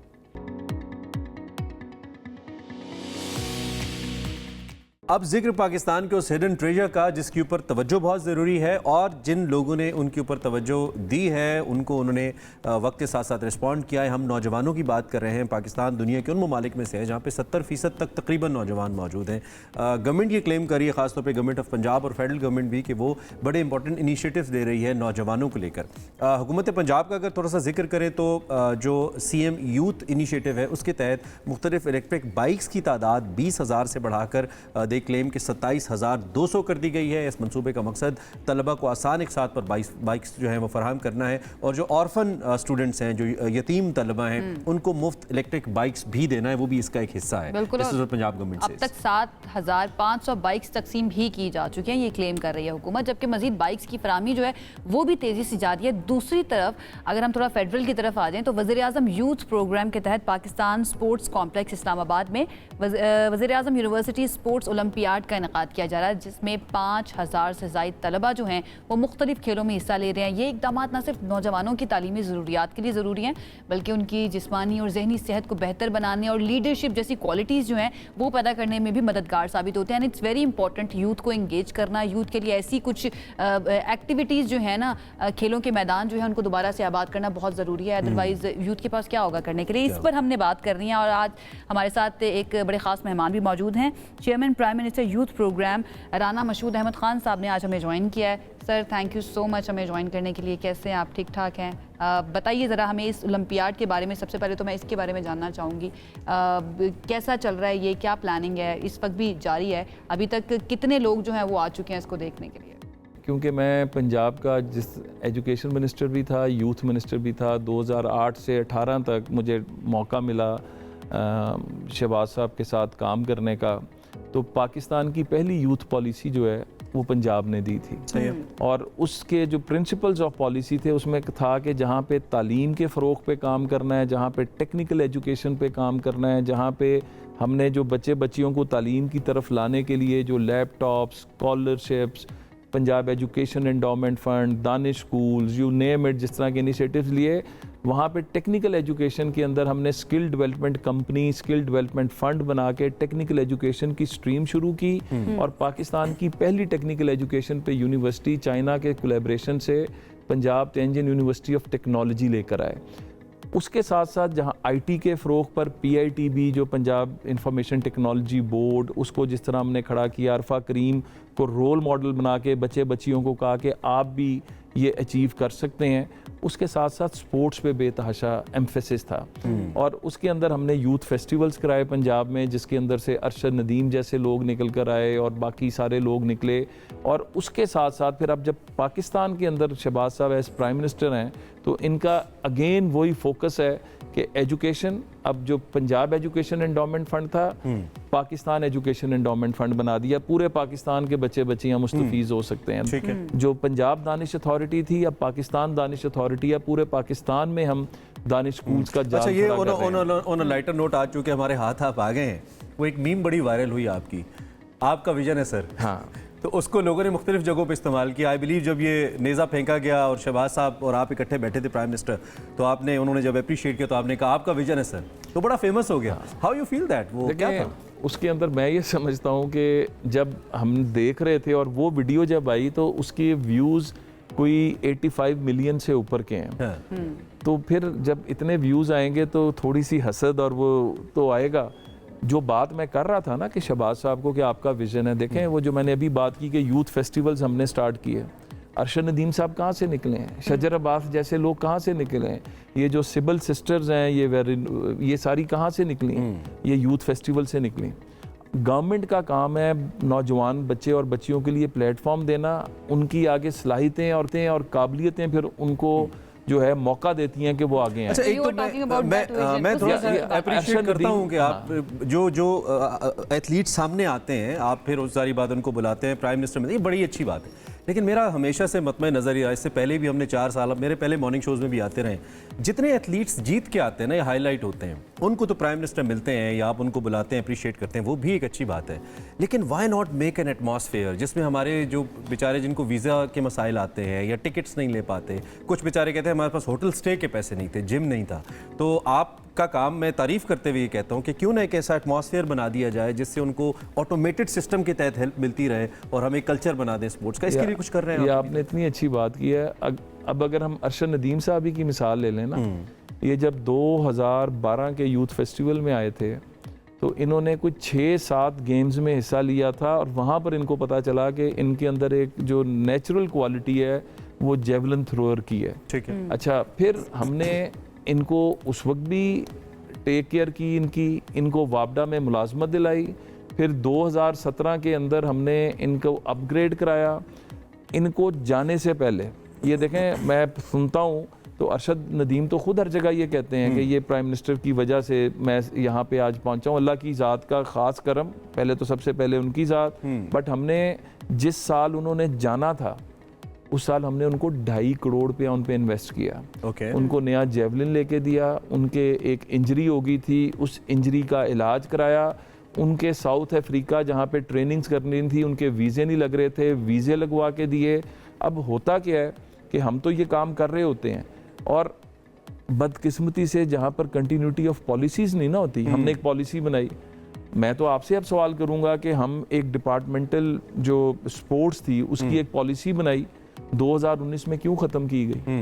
वो प्लेयर्स जो बेहतरीन तरीके से अपनी अपनी ज़िंदगियां बना रहे थे, उनको छाबड़ियां लगानी पड़ी, उनको रिक्शे चलाने पड़े कि जब आपने उनकी सपोर्ट ख़त्म कर दी। अब हमने आके वो सपोर्ट वापस लाए हैं। मैंने आपसे स्पोर्ट्स से हटके टेक्निकल एजुकेशन यूनिवर्सिटी की जो तेंजिन यूनिवर्सिटी की बात की, 42 की फैकल्टी चाइना से आई। 2018 में गवर्नमेंट गई, वो सारी फैकल्टी फारिग कर दी गई। नुकसान किसका हुआ? बच्चे और बच्चियों का जो वहाँ पर पढ़ रहे थे। वो स्ट्रीम जो हम इंट्रोड्यूस करा रहे थे, तो एक्चुअल बात क्या है कि पॉलिसीज़ हम हमेशा लेकर आते हैं। हम हमेशा अल्लाह के फजल से, ये PMLN की गवर्नमेंट है जो यूथ एम्पावरमेंट, यूथ एंगेजमेंट के ऊपर एक प्लान के साथ आती है। कोई और बता दे जितने इनिशिएटिव्स हमारे हैं किसी ने किए हों, लेकिन जब उन इनिशिएटिव्स को रोक दिया जाता है तो उसका जिम्मेदारी किस पर आती है? सही, You're right. और अगर हम तो बता भी नहीं सकते किस पे आती है। इस सिचुएशन को देखें तो जो ऑपोजिशन की जमात वाले हैं जो इस टाइम ऑपोजिशन में है, वो कहते हैं कि हमारी पॉलिसियों को ख़त्म कर दिया। खैर ये बहस तो इस तरह से नहीं, ज़रा एक मिनट इधर ही रुक जाइए। देखें, बात फैक्ट बेस्ड होनी चाहिए। मैं इसलिए कह रहा हूँ कि अगले दिन मैं देख रहा था कि पंजाब कॉलेज के अंदर जो एक इंसिडेंट हुआ कि जी वो एक बच्ची के साथ ज्यादती हो गई। वो कौन सी बच्ची थी आज तक नहीं पता लगा, छान मारा नहीं पता लगा। तो झूठ की बुनियाद पर कहना और फैक्ट्स की बुनियाद पे चलना, एक पॉलिसी बता दें उनकी कौन सी थी जिसको बंद किया गया। हाँ, लंगर खाने जो हैं और ये जो मुसाफिर खाने, वो हेल्थ कार्ड की बात करते हैं। हेल्थ कार्ड किसका है? हेल्थ कार्ड नवाज शरीफ साहब ने लॉन्च किया 2016 में और KPK से स्टार्ट किया। और देखें, एक और आज बंद नहीं किया। अच्छा, ठीक है, आज उसको नहीं, जरा ये इंपॉर्टेंट बात है, आज उसको रिफाइन किया कि पुरानी पॉलिसी ये थी कि जो मर्जी, मतलब मेरे पास अगर पैसे हैं तो मैं भी जाके हेल्थ कार्ड से फायदा उठा लूं। हेल्थ कार्ड का फायदा उन लोगों को होना चाहिए जिनका कोई पुरसाने हाल नहीं है, जिनके पास वसाइल नहीं है। तो पॉलिसी के अंदर थोड़ी सी शिफ्ट की है और बनाने वाले भी हम हैं, हेल्थ कार्ड बनाने वाले भी। मेरे हिसाब से इस वक्त जो पोर्टफोलियो आपके पास है ना, this is the most important portfolio. अगर IT की हम बात करें, IT मिनिस्ट्री के साथ साथ एजुकेशन एंड देन यूथ, क्योंकि youth is the most important component of a economy. आपने जितने भी इनिशिएटिव्स लिए हैं, क्या इस पे आपका ऐसा भी कोई रिसर्च हुआ, कोई ऐसी भी स्टडी कंडक्ट कर रहे हैं, रखी आपने, जिससे हमें पता लगे कि इसके रिजल्ट्स क्या आ रहे हैं, both in sports and technical education? And with that आप जो कह रहे हैं कि हम एक एटमॉस्फेयर लेके आ रहे हैं नौजवानों के लिए, लैपटॉप्स का इनिशिएटिव का जिक्र कर रहे हैं, हम कब तक इसको रिजल्ट बेस्ड समझें? क्योंकि इस वक्त सबसे बड़ा मसला एम्प्लॉयमेंट, रोजगार है। आप क्या कोई दीगर ममालिक को इंगेज कर रहे हैं इसके लिए? ओवरऑल नौजवानों के लिए क्या विजन है हमारे? देखिए, सबसे पहला तो जो इंटरनेशनल लिंकेजेस की जब आप बात करें ना, 1948 में कॉमनवेल्थ बनती है। पाकिस्तान 48 में इसके फाउंडर मेंबर्स में होता है, जो 8 मेंबर्स थे फाउंडर मेंबर्स, और 56 कंट्रीज़ की ये कॉमनवेल्थ है। 1973 में यूथ मिनिस्टर्स टास्क फोर्स बनती है कॉमनवेल्थ की। पाकिस्तान आज तक उसका कहीं पर नहीं पहुंचता। ये अल्लाह के फजल से पाकिस्तान पहली दफ़ा तारीख़ में youth ministers task force Commonwealth को चेयर कर रहा है। ओके। कॉमनवेल्थ के अंदर जो कॉमनवेल्थ एशिया यूथ अलायंस, जो कॉमनवेल्थ की जो यूथ की एशिया की सेक्रेटेरिएट नहीं था, हमने एफर्ट करके कॉमनवेल्थ एशिया यूथ का सेक्रेटेरिएट पाकिस्तान के लिए अप्रूव करा लिया है, इंडिया और बाकी ममालिक की मुखालफत के बावजूद। जनवरी में उसका इफ्तिताह है। तो पाकिस्तान जो इंटरनेशनल लिंकेजेस हैं, हमने अल्लाह के फजल से 56 मुल्कों के अंदर आज वो उनको मैं हेड करता हूँ। उनकी बात जो है पाकिस्तान उसको लीड करता है। तो मतलब हमने तो बड़ा अग्रेसिवली, और ये तारीख में पहली दफ़ा हुआ, और शायद आपको फिर ये भी नहीं पता कि कॉमनवेल्थ की जब सेक्रेटरी जनरल यहाँ पर आई और जो यूथ इनिशिएटिव्स पे हम काम कर रहे हैं, जो हमारा पास था और जो हमारा प्रेजेंट है, उसको देखते हुए उन्होंने तारीख में पहली दफ़ा कॉमनवेल्थ कंट्रीज़ के अंदर यूथ चैम्पियन जो डिक्लेयर किया, वो मुझको किया और वो मुझे नहीं किया। ये एजाज़ पाकिस्तान को मिला, 56 कंट्री को मिला। तो हम बातें नहीं करते हैं, हम काम करते हैं, हम इंगेज करते हैं। हमारी बेस्ट विशेस आपके साथ हैं। अल्लाह करे आपकी जितनी इनिशिएटिव्स हैं पाकिस्तान के लिए हैं तो वो अच्छे हैं। और एक पॉलिसीज़ की कंटिन्यूटी बड़ी इंपॉर्टेंट है। सियासी जमात की तब्दीली के साथ ये तब्दील नहीं होना चाहिए, कोई भी सियासी जमात है। और हम तो चाहते हैं कि राना साहब इतना अच्छा काम करें कि जब ये इनकी गवर्नमेंट खत्म हो रही हो तो ये शहबाज साहब को कहते हैं, हम इनको कह रहे हो राना साहब आपका विजन है सर, हम चाहते हैं ये कहें। Thank you very much once again for your time. Rana Mashhood sahab हमारे साथ मौजूद थे, हमने कोशिश की सभी आम मौज़ूआत पे बात करें, बाकी स्टिल फैसला इज योर्स। आप देख रहे हैं चीज़ों को, अगर आपको अच्छा लगता है आप कल इनको दोबारा वोट करेंगे, नहीं लगता तो आप इनको रिजेक्ट कर देंगे। सो अल्टीमेटली ये फैसला तो आवाम। एक ब्रेक ले लेते हैं, ब्रेक जी सिर्फ एक ऐड करना जी चाहूँगा। जी प्लीज। आज जो ये 5000 बच्चे बच्चियां पूरे पाकिस्तान से इकट्ठे हुए हैं ना, और इनको देखने के लिए लियाकत जिम्नेजियम की फुल कैपेसिटी 12,000 है। हमारे पास 15,000 से ज़्यादा आ चुके हैं कि जी हमें बुलाया जाए। तो पाकिस्तान का असल रंग ये है, हमारा नारा एक ही है, तखरीब नहीं तामीर। तामीर के साथ पाकिस्तान को आगे लेके जाना है। पाकिस्तान को हमने शाम, इराक, लिबिया, मिस्र नहीं बनने देना। हमने पाकिस्तान को श्रीलंका की तरह दिवालिया नहीं होने देना। हमने अपने बच्चे और बच्चियों को मुस्तकबिल देना है और हम उस विजन पे काम कर रहे हैं। हमारी बेस्ट विशेस है, आप इस ओलंपियाड को जरूर देखें। लियाकत जिम्नेजियम में पाकिस्तान स्पोर्ट्स कॉम्प्लेक्स में आइए, मुख्तलिफ खेल हैं इसके अंदर, जरूर अप्रिशिएट कीजिए। अब एक क्विक ब्रेक लेते हैं, ब्रेक के बाद इंशाल्लाह वापस आए। आप इनके मुख्तलिफ सिंगल्स भी देखते रहते हैं और ऑफिशियल साउंड ट्रैक्स को लेकर तो शानी साहब की आवाज़ या फिर मुख्तलिफ जिंगल्स को लेकर जो इनकी आवाज़ इससे पहले जिनकी वजह शोहरत भी बनी वो दुनिया भर में जानी जाती है। पाकिस्तान के one of the best music producer हैं और बेहतरीन जो कॉन्टेम्प्रेरी साउंड प्रोडक्शन है उसके अंदर शानी साहब का बड़ा कमाल है। और इनकी एक बात जो मुझे बड़ी अच्छी लगती है शानी अरशद की, जो फेसबुक पे अक्सर ये पोस्ट करते हैं कि जो टेक्नोलॉजिकल एडवांसमेंट्स हैं ना, उनसे बड़े सिंक्ड प्रोड्यूसर्स में से एक है। आई मीन अपने आप को इनोवेट करते रहते हैं, नई नई चीज़ें लेके आते रहते हैं। तो ये तो तारुफ हो गया शानी साहब का जो हमें ज्वाइन करेंगे। इससे पहले कि हम उसकी तरफ जाएं, हमारा टॉपिक क्या है जिस पे हम बात करने जा रहे हैं? हमारा टॉपिक जो है वो बड़ा इंटरेस्टिंग है। आपको याद होगा कुछ रोज पहले एक कंट्रोवर्सी आई थी कि कौन सा सिंगर जो है ना वो ऑटो ट्यून का इस्तेमाल करता है, कौन सा सिंगर नहीं करता, ये करना चाहिए या नहीं करना चाहिए। सारा रजा खान, ये दो जो है ना, इन दोनों के दरमियान थोड़ी लफ्जी गोलाबारी हम कह सकते हैं। वैसे तो हम सियासत में इस्तेमाल करते हैं, लेकिन इन दो सिंगर्स के दरमियान हमने देखा था काफी इनकी जो है ना अल्फाज का तबादला हुआ था। वो हम सब नहीं देखा था कि किस तरह से। तो हमने सोचा कि ऑटो ट्यून के ऊपर हम एक ऐसा टॉपिक रखते हैं कि क्या ये बुरी बात है, क्या अगर हम इस्तेमाल कर रहे हैं, लाइक अगर मैं सिंगर बनना चाहती हूँ, मुझे बड़ा शौक है और मैं ऑटो ट्यून का इस्तेमाल करके बन जाती हूँ, कोई गाना रिलीज कर देती हूँ अपना, तो क्या ये शर्म की बात होगी? तो इसके ऊपर हमने सोचा बात करें। और थोड़ा सा जो नए देखने वाले हैं, जो म्यूजिक को नहीं समझते, वैसे तो हमारे एक्सपर्ट शानी अरशद साहब हैं हमारे साथ, वो बताएंगे। लेकिन ऑटो ट्यून बेसिकली एक सॉफ्टवेयर, एक काइंड ऑफ अ सपोर्ट है जो आपके वोकल को सपोर्ट करता है। जहां पे आपका वोकल थोड़ा सुर से बाहर गया तो ऑटो ट्यून उसको ट्यून कर देता है और ऐसा लगता है कि वो सुर के अंदर है। ऑटो ट्यूनर क्या है, इसके बारे में समझते हैं। We have none other than Shani Arshad साहब हमारे साथ, उनसे बात करते हैं। शानी भाई, thank you very much for your time and good morning, कैसे हैं आप? जी गुड मॉर्निंग, बिल्कुल ठीक ठाक अल्हम्दुलिल्लाह।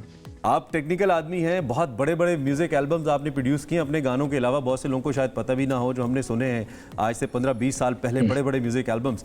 तो सबसे पहले तो हमें ऑटो ट्यून की थोड़ी सी डेफिनेशन बताइए, क्या है, क्या सब आर्टिस्ट के लिए ज़रूरी है, सब आर्टिस्ट के साथ लगता है, क्या है ये करते हैं यूज? ये सवाल ज़्यादा बेहतर है, क्या सब यूज करते हैं ये? जी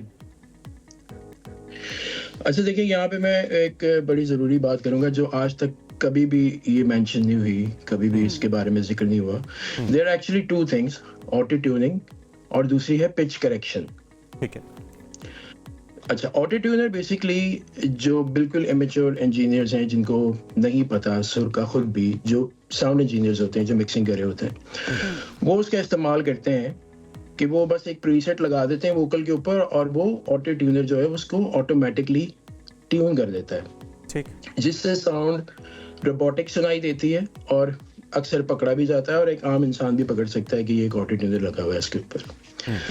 दूसरी तरफ जो प्रोफेशनल लोग हैं वो पिच करेक्शन का ऑप्शन इस्तेमाल करते हैं। उसमें होता यह है कि आपको एक एक नोट, एक एक लाइन, एक एक लफ्ज को मैनुअली ट्यून करना पड़ता है। अब पिच करेक्शन यूज क्यों की जाती है, इसकी वजह यह नहीं है कि सिंगर बेसुरा होता है या उसे गाना नहीं आता। एक्चुअली आजकल हमारा म्यूजिक जो है वो 100% कंप्यूटराइज हो चुका है और कंप्यूटर जो है वो एक मशीन है और वो 100% एक्यूरेट सुर में होती है। अब उससे मसला ये हुआ कि जब साउंड डिजिटल हुई तो हमारा जो गला है, इंसान का जो नेचुरल गला है, उसमें थोड़ा बहुत उतार चढ़ाव होता है, वो मशीन की तरह परफेक्ट नहीं होता। तो उससे होता ये कि जब हम डिजिटल ट्रैक के ऊपर वोकल करते हैं तो हल्का सा फर्क भी जो है ना वो बहुत जमीन आसमान का फर्क सुनाई देता है और वो साउंड बहुत बुरा साउंड करता है। ठीक है, इसका मकसद ये नहीं है कि इंसान बेसुरा होता है, लेकिन क्योंकि वो आप मशीन के साथ गा रहे हैं तो आपकी साउंड जो हल्का सा भी फर्क होता है ना बहुत ज्यादा सुनाई देता है। शानी साहब, कुछ आर्टिस्ट को फिर इस पे एतराज क्यों है? We have respect for every artist जो भी गा रहा है। आयमा की बहुत रिस्पेक्ट है, आयमा बहुत अच्छी आर्टिस्ट है और सायरा रजा की भी बड़ी रिस्पेक्ट है। तो फिर ये एतराज क्यों, जो आर्टिस्ट थोड़ा पक्का गाता है, सुर जिसके थोड़े ज्यादा पक्के हैं, वो एतराज क्यों करता है कि तुम तो ऑटो ट्यून के आर्टिस्ट हो, तुम तो इस तरह गा नहीं सकते? ये एतराज क्यों फिर? आप बीइंग प्रोड्यूसर हमें बताइए।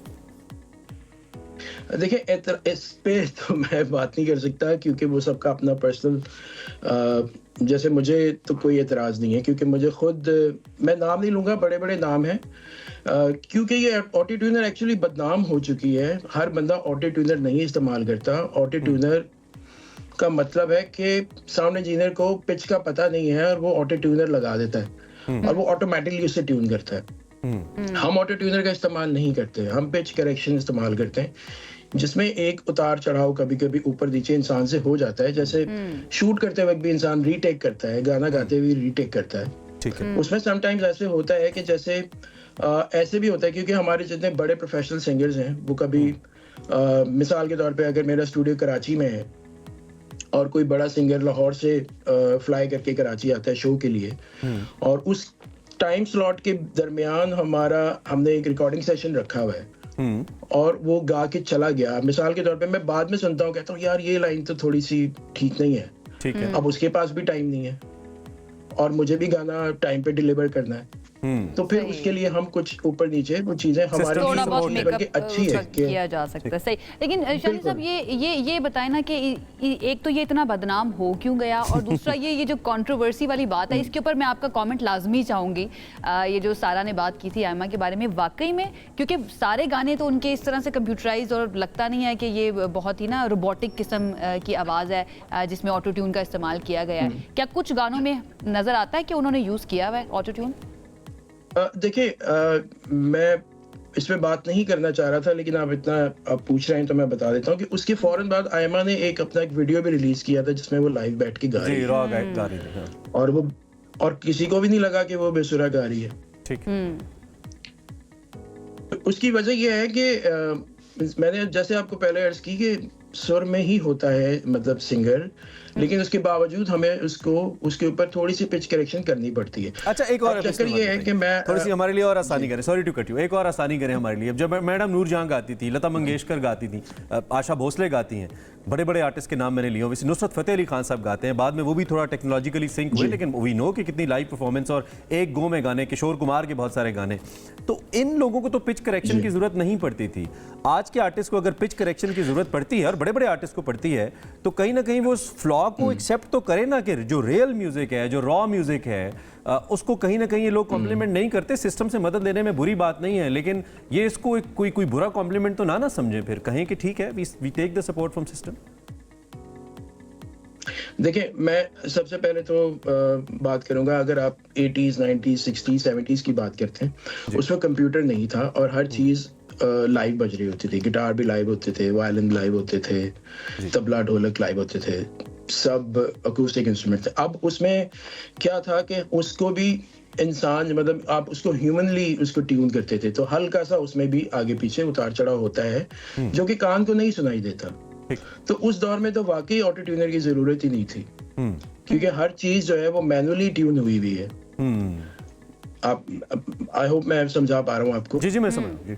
आजकल ट्यूनर की जरूरत इसलिए पड़ जाती है क्योंकि साउंड डिजिटल है, मतलब आपकी पियानो भी कीबोर्ड से बज रहा है, आपका गिटार भी 100% ट्यून्ड है, आपकी हर VST इंस्ट्रूमेंट स्ट्रिंग्स यानी हर चीज जो है वो कंप्यूटर से बज रही है। ठीक है, और वो 100% एक्यूरेट है। उस पे जब इंसान गा रहा होता है तो वो थोड़ा सा ऊपर नीचे बेसुरा साउंड करता है जो कि बेसुरा एक्चुअली होता नहीं है। इसलिए आप देख रहे होंगे कि काफी लोग जब लाइव गा रहे होते हैं तो वो उस वक्त वो सुर में गा रहे होते हैं, लेकिन उनकी भी रिकॉर्डिंग्स में हल्का फुल्का ट्यून करना पड़ता है। लेकिन शानी साहब ये बताए ना कि वो ठीक है आप कह रहे हैं कि वो बेसुरे नहीं होते, सुर में ही गा रहे होते, लेकिन जो बेसुरे हैं वाकई में बेसुरे हैं, क्या उनकी आवाज को भी ऑटो ट्यून जो है वो ठीक कर सकता है? बिल्कुल कर सकता है। ये हाँ जी, क्योंकि लेकिन मसला ये है कि उनका जो आवाज है वो फौरन पकड़ा जाता है, क्योंकि ऑटो ट्यूनर बदनाम एक्चुअली बिल्कुल जो कच्चे लोग हैं ना, जो बिल्कुल इमेच्योर साउंड इंजीनियर्स हैं, ये उनकी वजह से हुआ है, क्योंकि अब तो ऐप्स भी आ बंदे गए के हाथ में हैं, हाँ, लोग घर में बैठ के गा ऐसी लेते ऐप्स हैं। भी आ गई हैं कि घरों में आप गाते हैं और अपनी आवाज तो शानी साहब उन आर्टिस्ट का जो कि बेसिकली सिंगर नहीं है, बहुत सारे ब्रांड्स, बहुत सारी एक्ट्रेसेस से गाने गवाते हैं, आपके पास भी बहुत सारी रिकॉर्डिंग्स होती है। लास्ट सवाल मेरा, और जारी बात है उनको सिस्टम सपोर्ट से गवाया जाता है, ये ओवरऑल म्यूजिक के लिए कैसा है? बाज़ औक़ात फिर उनकी मीम्स भी बन जाती हैं। कुछ तो एक बहुत बड़ा ब्रांड हमारा कोक स्टूडियो, एक गाना उनको डिलीट करना पड़ गया अपने यूट्यूब की वजह, अपने यूट्यूब से, कि यार वो इतना बुरा था। तो इनके लिए फिर क्या ये म्यूजिक की साख के लिए बुरा नहीं है कि आप बिल्कुल सिस्टम सपोर्ट डिपेंडेंट हो? जिनका काम है उनको करने दें तो ज़्यादा बेहतर नहीं है?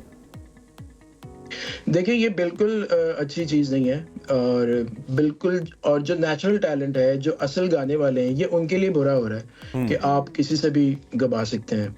मतलब ये जैसे अभी कुछ क्लिप्स आपने चलाए थे, और इसमें 100% इसमें ऑटो ट्यूनर का इस्तेमाल हुआ है, क्योंकि जो आम, जैसे मैंने आपसे कहा कि एक सुरीला सिंगर भी जब कंप्यूटर के साथ गा रहा होता है तो वो भी हल्का फुल्का बुरा, उसको पिच करेक्शन चाहिए। साउंड करता है। आप एक पाकिस्तान के बेहतरीन म्यूजिक प्रोड्यूसर हैं, और हमें मालूम है कि आपका टेक्निकल जो नॉलेज है बहुत स्ट्रांग है, बहुत बड़े बड़े सिंगर के बड़े बड़े गाने आपने किए हैं, तो इसलिए you were the most pertinent person जिनसे हम बात करें, एंड वी वुड लव कि हम दोबारा कोई और सेशन इस पे करें और म्यूजिक पे बात होती रहे। आपकी आमद का, आपके तबसरे का, आपकी मालूमात जो आपने हमें दी है उसका बहुत। शानी अरशद साहब हमारे साथ मौजूद थे, जो कि ऑटो ट्यून के बारे में बता रहे थे। अच्छा, इतना काम कर लिया ना, शानी साहब बिटवीन द लाइन शानी साहब बता गए हैं जो वो नहीं बताना चाहते थे कुछ सिंगर्स के बारे में। अच्छा, आपने थोड़ा सा कवर भी कर लिया, वो नहीं बात करना चाह रहे थे ना, आपने कहा चलो अगला सवाल कर देते हैं।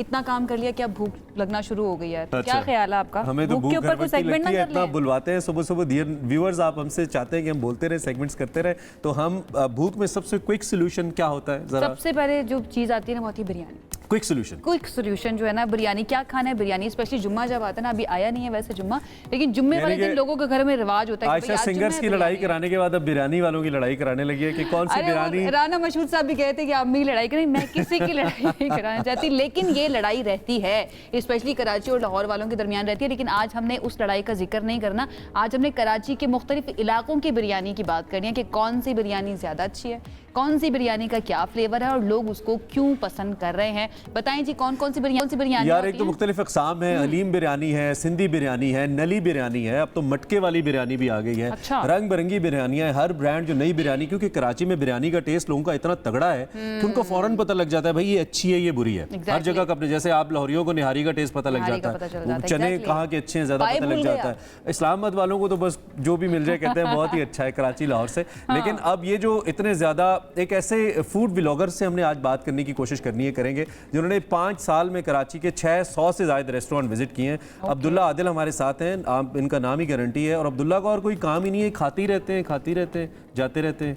तो लेकिन उसके बावजूद फिट बड़े हैं, तो सबसे पहले तो इसी के बारे में पूछ लेते हैं कि इतनी बिरयानियां खा के 100 से ज़्यादा रेस्टोरेंट्स को आपने रिव्यू किया है, इतने फिट कैसे रहते हैं आप अब्दुल्ला? सबसे पहले तो ये बता दें। थैंक यू सो मच, आप लोगों ने इनवाइट किया। और इस फिटनेस का राज जो है वो किसी हद तक जो है इसमें बिरयानी का भी राज है, क्योंकि जब मुझे कुछ समझ में नहीं आता तो बिरयानी खाता हूँ। बिरयानी ऐसी चीज़ है क्योंकि इसमें वेट का इतना कोई ज़्यादा जो है वो इम्पैक्ट नहीं पड़ता। अब फास्ट फूड में तो डेफिनेटली आप लोग जो है अवॉइड कर रहे होते हैं, तो बिरयानी ऐसी चीज़ होती है जब कुछ समझ नहीं आता, आप कराची वालों को सुबह शाम दिन रात आप कुछ ना मिले बिरयानी दे दें, हम हर वक्त खाने के लिए तैयार हैं। अच्छा अब्दुल्ला भाई, आपके जो भी बेस्ट फ्रेंड हैं, आपकी जो भी बेस्ट फ्रेंड है, वो कराची आपसे मिलने के लिए आए और आज उन्होंने आपसे कहा कि अब्दुल्ला आज हमने बिरयानी खानी है, सबसे अच्छी बिरयानी की तरफ ले चलो हमें, किस इलाके में लेके जाएंगे आज उन्हें आप? बिल्कुल, अच्छा डिपेंड करता है कि वो दोस्त की क्या, पहले मैं पूछता हूँ कि भाई किस तरह की बिरयानी खानी है, क्योंकि कराची के अंदर हर इलाके में हर तरह की बिरयानी मिलती है। अब कराची ऐसी चीज़ है कि शहर है कि आप कहें कि यार कोई बेस्ट बिरयानी बताएं तो बड़ा मुश्किल सवाल होता है ये। हर इलाके में हर एक से एक बड़े बड़े प्लेयर्स बैठे हुए हैं बिरयानी के, तो अगर फॉर एग्जांपल वो कहते हैं कि अब्दुल्ला यार मुझे कोई स्पाइसी खानी है और उसमें थोड़ी रसीला भी हो, यखनी थोड़ी छुड़ी भी हो, तो मैं उनको लियाकताबाद लेके जाता हूँ, क्योंकि मोस्टली ज़्यादातर लोग जो है ना इस तरह की स्पाइसी और थोड़ी नली बिरयानी, तो वहाँ पर शौकीन है लोग।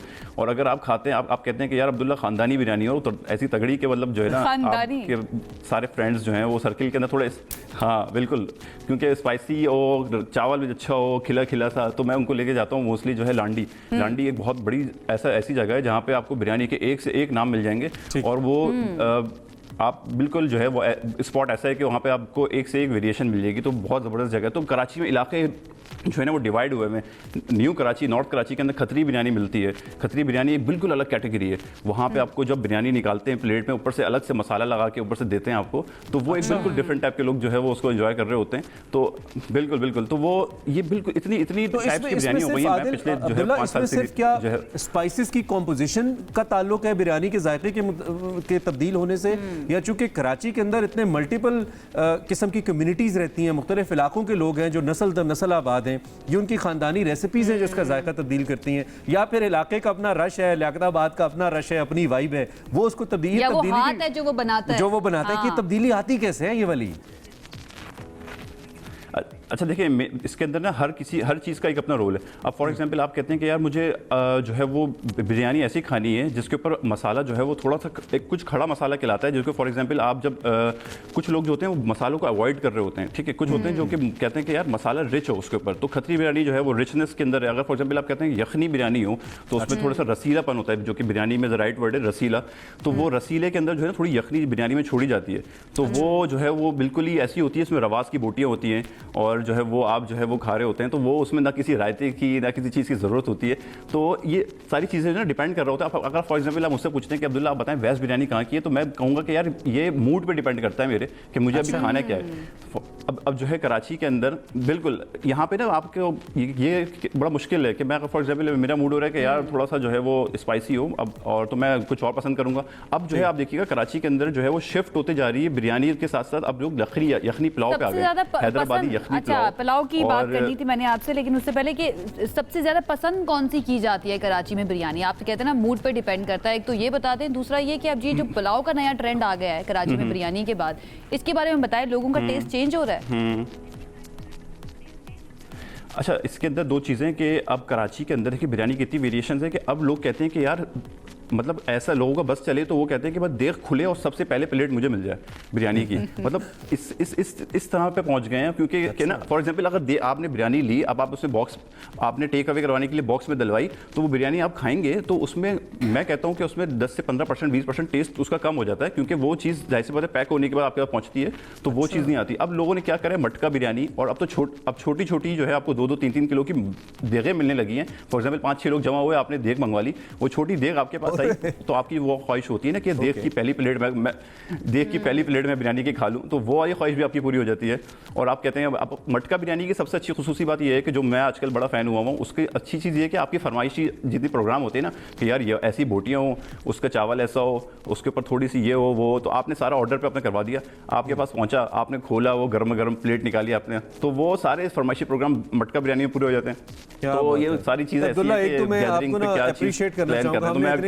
हमने इतने फूड ब्लॉगर से बात की है, इतने लोग आते हैं, जिस तरह बिरयानी को यार आप एक्सप्लेन कर रहे हैं ना, यकीन मानिए कि हर लम्हे मेरे सामने एक नया फ्लेवर गुजर रहा है। क्या बात है, वेरी इंटरेस्टिंग। पुलाव के बारे में, पुलाव की कॉम्पोजिशन हमें बताइए, बिरयानी से पुलाव की कॉम्पोजिशन किस हद तक अलग होती है और पुलाव की मकबूलियत की वजह क्या है? ये तो थोड़ा पंजाब साइड या थोड़ा सा हैदराबाद साइड की सौगात है आई बिलीव, कराची में क्यों मकबूल हो रहा है? ज़रा पुलाव की कॉम्पोजिशन हमें बताइए, और वहाँ पे कहाँ पे अच्छा है पुलाव, कहाँ अच्छा है? मैं बताता हूँ आपको। देखिए बिरयानी से मैं ये तो नहीं कह सकता कि बिरयानी से टोटली शिफ्ट हो रहे हैं, अब डेफिनेटली आहिस्ता आहिस्ता लोगों के टेस्ट बड शिफ्ट हो रहे होते हैं और टेस्ट प्रोफाइल इतनी रिच हो गई है लोगों की कि अब इतने सारे आपने एक्सपीरियंस कर लिए, तो डेफिनेटली आपको कुछ नया फ्लेवर भी चाहिए होता है और आप जो है अपने टेस्ट को कॉम्प्रोमाइज़ भी नहीं कर रहे होते। तो अब पुलाव के अंदर कराची में हो ये गया है कि यखनी पुलाव का ट्रेंड अचानक से स्टार्ट हुआ है और ये हैदराबादी यखनी पुलाव के नाम से जो है लोग जो है वो खा रहे होते हैं। कोई इसको वाइट बिरयानी भी बोल रहा होता है, कोई इसको जो है वो बीफ यखनी पुलाव जो है नाम ले रहा होता है। इस लोगों को ये मैटर ही नहीं करता कि आप इसको क्या बोलें, मगर वो जो टेस्ट है उनको वो चीज़ मिलनी चाहिए। अच्छा, इसके अंदर होता ये है कि ये थोड़ा सा अलग कर देता है बिरयानी से आपको कि जब आपको पुलाव की सर्विंग होती है तो उसके ऊपर से जो है ना क्रिस्पी प्याज होती है, जो कि अनियन आपकी वो ब्राउन अनियन वो उसके ऊपर से स्प्रिंकल करते हैं और फिर उसके बाद उस पर जो रायते के साथ जो है उसको खा रहे होते हैं। और वो अब्दुल्ला बस कर दे, वैसे ही हम लोग ना दोनों यहाँ पर भूखे बैठे हुए हैं। ये बताएं, आप जिस तरह से बता रहे हैं आपको बनानी भी आती है बिरयानी या पुलाव, खुद भी बना लेते हैं आप, कुक कर लेते हैं? अच्छा नहीं, मैं खाने पीने का शौकीन हूँ और पकाने के लिए जो है छोटी मोटी चीज़ें पका लेता हूँ। ये काम मेरी वाइफ बहुत अच्छे से कर रही होती है, तो ये उन्हीं का डिपार्टमेंट है, तो वो मैं खाने पीने में जो है मैं बिल्कुल बहुत अच्छे से हमदर्दी करता हूँ। जितने बड़े फूडी आप हैं ना, वो बेचारी बहुत ही थकती होंगी आपके उस टेस्ट बड को सेटिस्फाई करने के लिए। अच्छा, बड़ा इंपॉर्टेंट पॉइंट कीमत है, प्राइस है। हाँ भाई, हम कहते हैं नली बिरयानी, जूसी बिरयानी, खानदानी बिरयानी, लेकिन कीमत बड़ी इंपॉर्टेंट है। कुछ लोग प्रेफर करते हैं कि अच्छा यार ज़्यादा कोई ब्रांडेड बिरयानी पे ना जाओ, सस्ते वाली खा लो, अपनी भूख मिटा लो, क्योंकि आजकल लोगों के हालात भी आपको पता है परचेजिंग पर। तो कीमत के लिहाज से हमें बताइए, क्या राइट वे में प्राइस है बिरयानियाँ या महंगी फरोख्त हो रही हैं कराची में? देखिए, कराची में सबसे अच्छी खूबसूरती ये है कि आपको 100 रुपये से लेके 500 रुपये तक के अंदर हर तरह की बिरयानी मिल जाएगी। तो फॉर एग्जांपल आप कह रहे हो कि यार मेरा बजट कम है और मुझे अच्छी बिरयानी खानी है, तो आपको north Karachi, power house, 4K, ये जो एरियाज़ हैं, यहाँ पे आपको एक अच्छी बिरयानी कम बजट के अंदर मासेस के लोग जो हैं यहाँ मौजूद होते हैं। तो क्योंकि और ये ज़्यादातर तबका यही खाने वाले पीने के शौकीन होता है, तो इनको आप प्राइस जो सेंसिटिव मार्केट होती है, तो यहाँ पे आप डेफिनेटली जो है वो आप इनको बहुत बजट कैटेगरी के अंदर आपको जो है हाफ KG 200, 250, 350, 500, 400 मतलब अगर आपके पास 100 रुपए हैं और आपका बिरयानी खाने का दिल कर रहा है अब्दुल्ला, तो आप आराम से जाके आपको मार्केट में बिरयानी मिल जाएगी, आप खा सकते हैं। Thank you so much Abdullah. Adil हमारे साथ मौजूद थे, हमारी जो भूख है उसको मजीद फूड ब्लॉगर थे, बिरयानी एक्सपर्ट आपका टाइटल है आज के बाद यार। Thank you very much, thank you so much, आपने वक्त निकाला और बिरयानी के बारे में हमें बताया। आपको भी समझ आई होगी कि कौन कौन सी बिरयानियां जो हैं कराची की, और पुलाव खास तौर पर वो मशहूर हैं। तो वैसे आपको कौन सी वाली ज़्यादा, आपको आलू के साथ पसंद है, आलू के बगैर? आलू के बगैर पसंद है। आलू का मैं बहुत बड़ा फैन ही हूँ, लेकिन आई मस्ट अप्रिशिएट भाई, इतना अच्छा कंटेंट है आपके लिए। बिरयानी पे इतनी बात किसने की होगी? आज बिरयानी भी खुश होगी कि मैं डिजर्व करती हूँ। हम इस तरह का कंटेंट कुछ निहारी वगैरह पे भी प्लान करते हैं, जरा निहारी वाले परेशान ना हो, इंशाल्लाह उनका भी हम टेस्ट बड को सेटिस्फाई करेंगे। क्विकली आगे बढ़ते हैं और अब कुछ टेक्नोलॉजी और इंसानी मिलाप की बात करते हैं। जब ये होता है तो ये दुनिया को बदल के रख देता है, और ऐसा ही कुछ हो रहा है टेक्नोलॉजी की दुनिया में। ऐसा ही है, अगर नहीं तो आज हम बात करेंगे कॉनिक्स कॉन्फ्रेंस 2024 की, जो HR के शोबे में इनकलाब बर्पा करने के लिए तैयार है। 2017 में ये मुनफरिद प्लेटफॉर्म शुरू हुआ था। PSTD और PSHRM का ये मुश्तरका इक़दाम है, जो HR प्रोफेशनल्स को जदीद रुझानात सीखने, चैलेंजेस पर काबू पाने और बेहतरीन हल तलाश करने के मौके फराहम करता है। इस साल का थीम जो है वो पावरिंग द नेक्स्ट है। मतलब इसकी हम थीम कह सकते हैं कि ये इस थीम के तहत ये कॉन्फ्रेंस होने जा रही है। And it's very important, specially जो HR के लोग होते हैं ना, आपको पता है ये डिपार्टमेंट पूरी ऑर्गेनाइजेशन के लोगों को हैंडल करने, उनकी प्रॉब्लम्स को अंडरस्टैंड करने, देन रिक्रूटमेंट के लिए इसके अलावा बहुत सारी इनकी रिस्पॉन्सिबिलिटीज़ होती हैं। इसी वजह से इनकी जो हम कह सकते हैं कि वो भी बढ़ जाती है कि आपने किस तरीके से लेके चला। इनकी ट्रेनिंग बहुत मुझे लगता है कि सबसे prime human resource engagement HR department के अंदर होनी चाहिए, और होती है उन महकमों के अंदर जो कि फ्लरिश करने की नीयत से आते हैं। HR के जो माहिरीन हैं वो कैसे नई टेक्नोलॉजीज़ के ज़रिए इदारों को मज़ीद मौसर बनाने, मुअज़्ज़म बनाने के लिए अपनी एफर्ट्स कर रहे हैं। इसके लिए इस कॉन्फ्रेंस के बारे में मज़ीद जानना है हमने, और इसको जानने के लिए ओबियसली हमारे साथ PSTD के जो CEO हैं अदील शरीफ, वो हमारे साथ इस वक्त लाइव मौजूद हैं। उनसे ज़रा हम इस हवाले से बात करते हैं और उनसे हमेशा जानने की कोशिश करते हैं। अदील साहब, बहुत शुक्रिया हमें ज्वाइन करने के लिए। सबसे पहले तो ज़रा हमें ये PSTD और PSHRM के बारे में बताइए, ये है क्या? PSTD, अस्सलाम वालेकुम। Pakistan society for training and development PSTD training का इदारा है, और ये प्रोफेशनल डेवलपमेंट पे ट्रेनिंग करवाता है, starting from CEO to fresh management training. और उसके अलावा we also provide consulting to organisation जो HR के लोगों को डिफरेंट एरियाज में हेल्प करती है। और नॉर्मली जो हमारा रोल है वो पीपल डेवलपमेंट है, जिसमें हम फिजिकल ट्रेनिंग, ऑनलाइन ट्रेनिंग्स और डिफरेंट एक्टिविटीज के थ्रू लोगों को डेवलप करते हैं। PSHRM is our sister concern, that's Society for Human Resource Development। ये HR के लोगों की सोसाइटी है जो कि जिसमें सारे HR से कनेक्टेड जितने भी लोग पाकिस्तान से हैं वो इसका पार्ट होते हैं, और ये उनकी डेवलपमेंट पे काम। ठीक है, तो अदिल ये भी बताइए कि इसका रुकन कैसे बना जा सकता है PSTD का, जो ट्रेनिंग एंड डेवलपमेंट की आपने इसका जो रूम इसके अंदर बताया, और इसके साथ साथ इसके फ़वाइद क्या हैं, ख़ास तौर पर उन अफराद के लिए जो कि चाहते हैं कि वो इस मामले में अपना जो इल्म है, अपना जो नॉलेज है, इसमें एक्सेल करें, इसमें आगे बढ़ें। How can they B part of this thing? देखिए, इसका तरीका ये होता है कि हमारी मेंबरशिप्स होती हैं। हमारी वेबसाइट पे आप www.pstd.pk पे जाके इसके मेंबर बन सकते हैं। वहाँ पे ट्रेनिंग प्रोग्राम्स, कैलेंडर होते हैं, जिस भी आप एक्टिविटी का काम करना चाहें, जिसमें अपने आप को डेवलप करना चाहें, You can go to PSTD website, www.pstd.com.uk, and you can become part of, you can become a member of PSTD. Second, लोग क्यों ट्रेनिंग करवाते हैं और किस लिए उनको ट्रेनिंग करवानी चाहिए? सेल्फ डेवलपमेंट के लिए होती है। अगर आप किसी इदारे में कहीं काम कर रहे हैं और आपको ये लगता है कि मैं ग्रो नहीं कर पा रहा या मैं एक करियर की एक पोजीशन पे जाके स्टैग्नेंट हो गया हूँ, तो वहाँ उसके लिए आप ये करते हैं कि आप अपने आप को डेवलप करते हैं। तो हमें बहुत ज्यादा दफा ये वाली फीलिंग आती है कि जी मेरी साथ कुछ ज्यादती हो रही है और मुझे मेरे सुपरवाइजर्स प्रमोट नहीं करते हैं और मैं आगे नहीं जा पा रहा। लेकिन लोग इस चीज को रियलाइज नहीं करते कि बहुत सारी ऐसी स्किल होती हैं जो उन जिसमें वो लैक करते हैं और वो उनको सीखने की जरूरत होती है। अगर कोई असिस्टेंट मैनेजर लेवल पे बैठा हुआ और ऊपर नहीं जा रहा, इसका मतलब है कि उसके पीपल मैनेजमेंट की स्किल्स नहीं है, जो कि उसके सुपरवाइजर को नहीं नजर आती, तो इसलिए उनको प्रमोट नहीं करती। तो क्योंकि लोग आके ये स्किल्स सीखते हैं ताकि वो अपने करियर में जा सके। सॉफ्ट स्किल्स भी होती हैं और फंक्शनल स्किल्स भी होती हैं डिफरेंट, जो आपकी डिफरेंट पोजीशंस पे आपको। अच्छा अदील, वक्त हमारे पास कम है, अगर आप 30 सेकंड में इस कॉन्फ्रेंस के बारे में बता दें। कॉन्फ्रेंस जो होने जा रही है, इसका थीम भी बड़ा ज़बरदस्त है, पावरिंग द नेक्स्ट। इसके बारे में ज़रा हमें बताएं। देखिए जी, world is changing so fast. आप इसमें डिजिटल अडॉप्टेबिलिटी और आपके फाइनेंशियल चैलेंज और बहुत ही डिफरेंट वे में इन लोगों को डील करने की नई टेक्निक्स आ रही हैं। जितनी तेजी से इसमें चेंजेस आ रही है, उनकी अडॉप्टेबिलिटी के लिए हमने पूरी दुनिया से लोगों को बुलाया और जो ग्लोबली जो टेक्निक्स यूज होती हैं वो we are training people on that. तो फॉर एग्जांपल INSEAD दुनिया की सबसे बड़ी टॉप 10 यूनिवर्सिटी है और प्रोफेशनल ट्रेनिंग में सब नंबर 1 है। तो उसके प्रोफेसर्स इस कॉन्फ्रेंस में आ रहे हैं। यूनिवर्सल स्टूडियो मूवीज बनाने की बहुत बड़ी कंपनी है और उसके यूनिवर्सल म्यूजिक, यूनिवर्सल स्टूडियो के सीईओज आ रहे हैं। इस तरीके के ग्लोबल लोग हैं जो आके लोगों को एजुकेट कर रहे हैं कि what practices we are using globally और आप इन प्रैक्टिसेस को कैसे अडॉप्ट और ट्रांसफॉर्म कर सकते हैं। मेन फोकस जीवन में technology, changing mindset, economic growth, adaptability, new HR practices और Gen Z and millennials के लिए।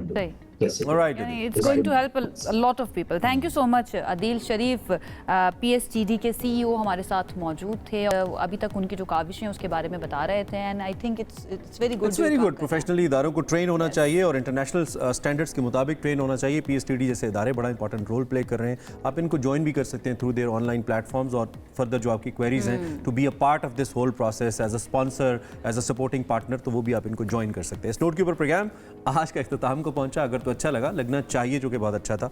फीडबैक दीजिएगा। इंशाल्लाह कल भी आएंगे, फिर कोशिश करेंगे कुछ और अच्छा लाने के लिए और आपका दिन अच्छे से स्टार्ट करवाने के लिए। तब तक के लिए इजाज़त दीजिए। अल्लाह हाफ़िज़। अल्लाह हाफ़िज़।